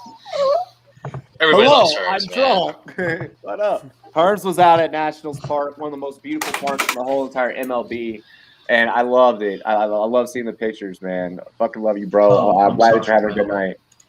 I know. Fans. I know, but I'm also a Dodgers fan, so like it fucking worked out. It's like okay, you know, but nah. Just to end my take, I want to shout out Autumn. Her comedy's great. You know, she fuels some of my takes on here. So, and she gets a cutoff joke. So you know that's fucking always amazing. So Mike loves my cutoff. So I'm getting credit for that if it keeps going. Bro, it's gonna keep going. It's a thing. I know it is. It's you hating his cutoffs and him wearing the fucking cutoffs, and then Autumn commenting on the cutoffs. It's just a whole fucking thing. And don't forget Steffi liking the cutoff too. Yeah, Steffi enjoyed the cutoff as well. Make sure you guys are continuing to spike the like if you are checking us out at home. Just at that, we're at 14. You know, we should be a little bit more. Let's go. Go ahead, Mike. Your take. All right. So I have to say that me and Toby love to give each other crap and say we don't agree with each other. But on this one, Jalen Hurts is not a top 10 quarterback. I'm sorry. I agree with Toby on that one for sure. I agree that I'm not going to reach on Goddard, but with Ertz, I think he is one training camp injury away from being traded to whoever needs him. Okay. I like that. Nice, short, sweet, wham, bam, thank you, ma'am type of take. I like it. Pang? I want to avoid this. I wasn't ever really sold on Dallas Goedert, and I kind of did like Ertz back in the day. Obviously, a lot less now.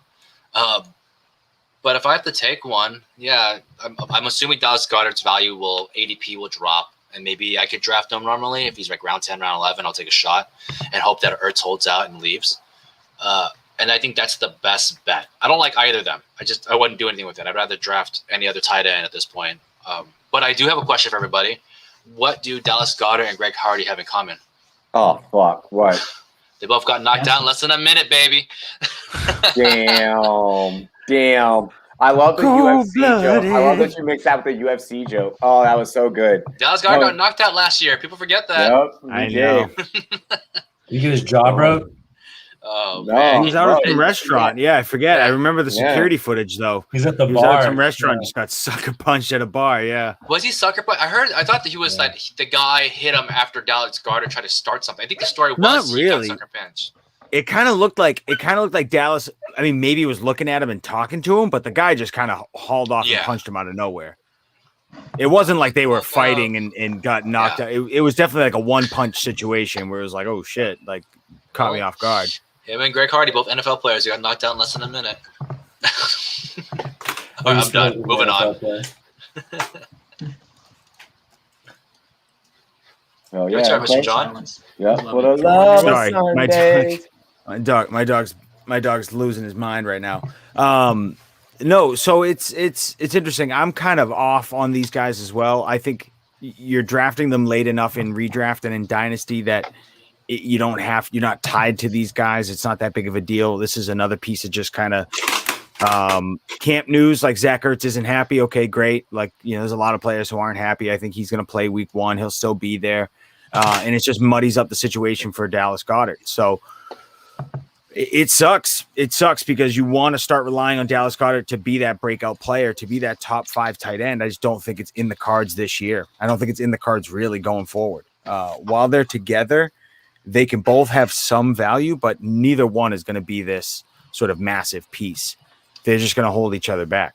And that's what sucks. But they'll both be low tight end 1s, high tight end 2s.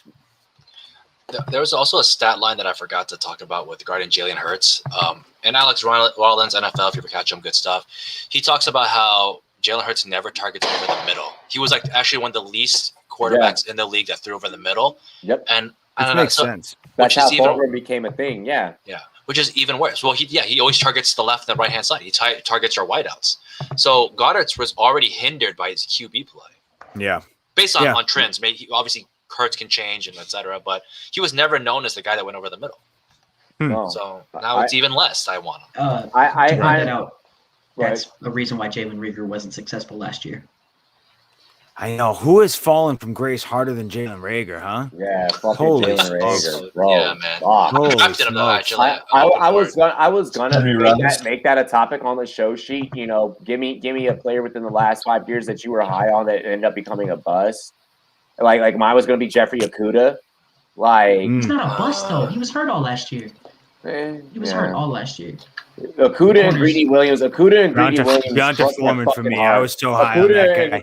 I was so high on Foreman out of Texas. I loved him. I love Foreman coming out of Texas to the Texans. I was hyped, and then the Achilles injury, and you're like, yeah, forget it. You're not coming back from this. Deontay. I wanted Okudah, Williams, and Rock Ya-Sin to be so good just because they have the best fucking names. Oh, Rock Ya-Sin. Rock Ya-Sin is really to begin with. Yeah. They can still do it. They're still young ass dudes. I mean, you put Okudah out there on a Boston shitty Strangler. team. I agree. Avoid all Eagles and Lions players. I can agree with that take, especially with the Eagles. My take in regards to this tight end situation. Give me Hawkinson though. Yeah, give me Hawkinson to agree with that. I have way too many Swift shares. I don't let a share that I have on a player sway my take any type of way. No, I mean, but no, for like these two tight ends, Zach Ertz and Dallas Goedert. I feel like if you're the Eagles and if Zach Ertz is really going to be there and be on the field, and you're in fantasy drafts, I'm probably not drafting Goddard, and I may take Ertz because I think that Ertz could maybe bounce back, even despite weak quarterback play. I think that at the tight position and the tight position only, obviously, he would be the one that would probably get the targets just because he plays the game so goddamn well and just knows it so well. Knows every single player. Yeah, exactly. I think that he could exceed his ADP. If I'm grabbing him in the 15th round or grabbing him as a Mr. Irrelevant, and then he returns value, I'm completely fucking okay with that. And I'm definitely okay with drafting Ertz if somehow, some way he does end up with the Buffalo Bills. I am still beating that drum. Florio, Marcus, my brothers, I'm not letting go of this take. I promise y'all it'll happen. I can't promise anything because I'm not in the league and I don't pull these strings, but he's gonna find his way to Buffalo, and then Buffalo's gonna all of a sudden have this crazy 12 personnel with fucking Dawson Knox and Zach Ertz. Then you're going to have Gabe Davis and freaking Diggs on the outside just burning motherfuckers, and it's just going to be crazy. And I love just thinking about it. It's going to be so great. So that's what I was sticking to. Goddard's injury prone too. He's had a lot of injuries in his first seasons as well. So it's not bad to look out for Zach Ertz. Yeah. Can't get a Higbee much later without Everett there. Who could easily do not touch Tyler Higbee? Yeah, I don't touch Higbee season. It's never Higbee season. Higbee's going to score 3 touchdowns in one game, then we won't hear the rest of the year. I cannot think of one relevant tight end for Matthew Stafford short of Hawkinson last year in his entire career. Eric Ebron. Pettigrew was relevant. Was he relevant? No. He was as I mean, relevant. he like a little bit, but not really. Yeah. He was as relevant as a tight end that you drafted in the later rounds that just catch touchdowns. Yeah, but that was the Higby's best going like round tight 8. end. We're like round 8, round 7, round 9 right now. Like, what am I gonna do with that? What am I gonna do with Higbee? So like when you're talking about Goddard, like guys like Gesicki and Logan Thomas and stuff are going under him. Like, why is that so prevalent? Yeah. Give me all those guys. Give me Thomas. Thomas, who just got a big contract, and Ron Rivera always uses his tight end, and Ryan Fitzpatrick, who throws over the middle to tall ass dudes like Gesicki. Yeah, just give me those guys. Like, I don't want Higbee. There's nothing I want to do, and I'll take a bet on that one too. Easily, I will easily take bets on it. I do enjoy Gerald Everett this year, though. I do too, because Russell Wilson has QB tendencies to spread the ball around. Thank you. I have a ton of Gerald Everett.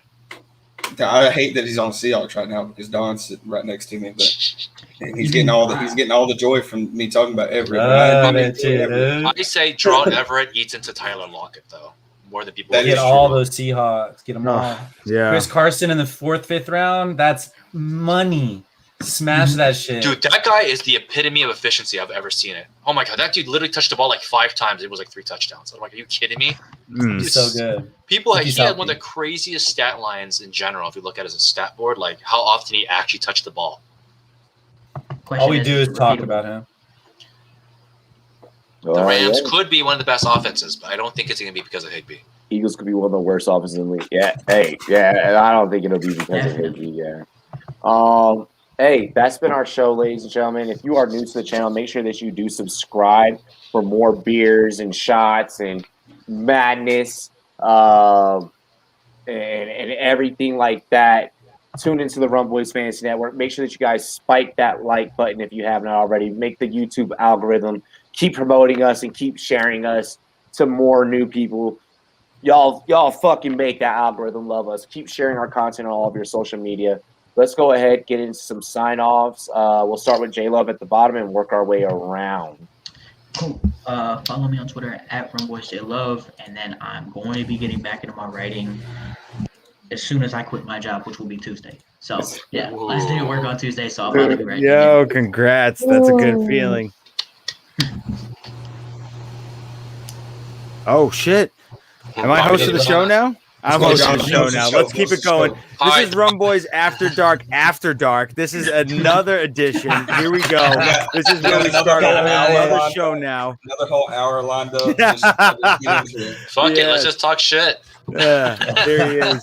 Bro, I have no idea what the fuck happened. I have no idea. I hit the mouse and then it went boom. Rumboyz Midnight. That's what we call it. Right? We just had a whole segment without you, Robbie. Don't worry. Oh yeah, it happened so quick. Like I wasn't fucking backstage. Go ahead, Don. Let people know where they can find you. Yeah, check me out on Twitter at the Don Corleone 7. That's my Twitter handle. Just made it. I just want to give a shout out to all the Rumboyz for having me tonight. Y'all are great. I had a lot of fun and look forward to doing this again. This was great. Toby, go ahead and keep it going. Everyone, just keep it going. You can find me on Twitter, Z2 Fantasy. I make graphics that I guess look cool. You know, real deal, triple play. Robbie, I've been doing his fantasy friendly series, all 32 teams. And I this might be a shameless plug or whatever, but Robbie, my brother Kobe helps me out on these graphics for all 32 teams. And he's trying to get into this fantasy community. His @ is Zentech_Kobe. And I just want y'all to go follow him. Everybody watching, he's got a better mind than I do for this fantasy stuff. And yeah, that's me. All right. You can find me at Drop the Mic FF on Twitter.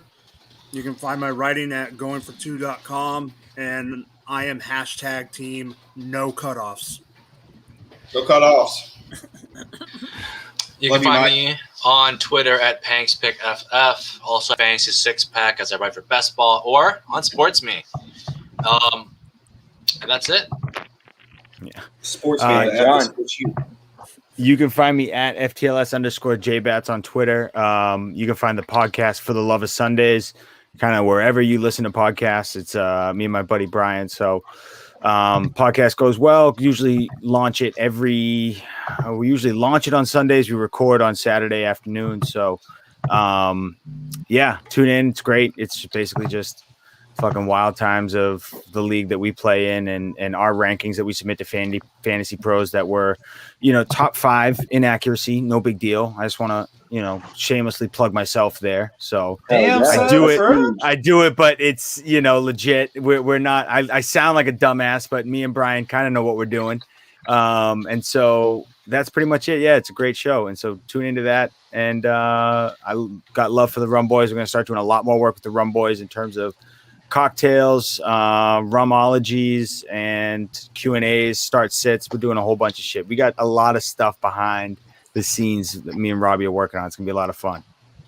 Hell yeah. Y'all know where to find me, Rumboyz Fantasy Network, right here on YouTube. Check out myself and the rest of our whole entire staff. We got a new slate of shows coming for you guys this season. August 5th, the King of Play-by-Play is back. Hell yes, I see that. Yeah.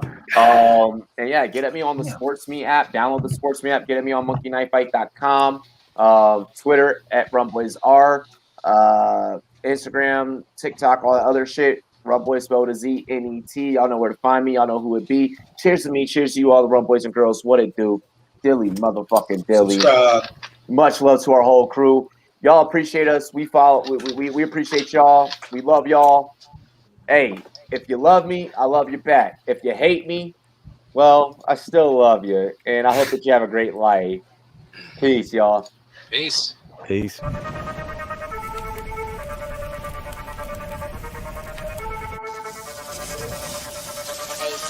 Bring your heat.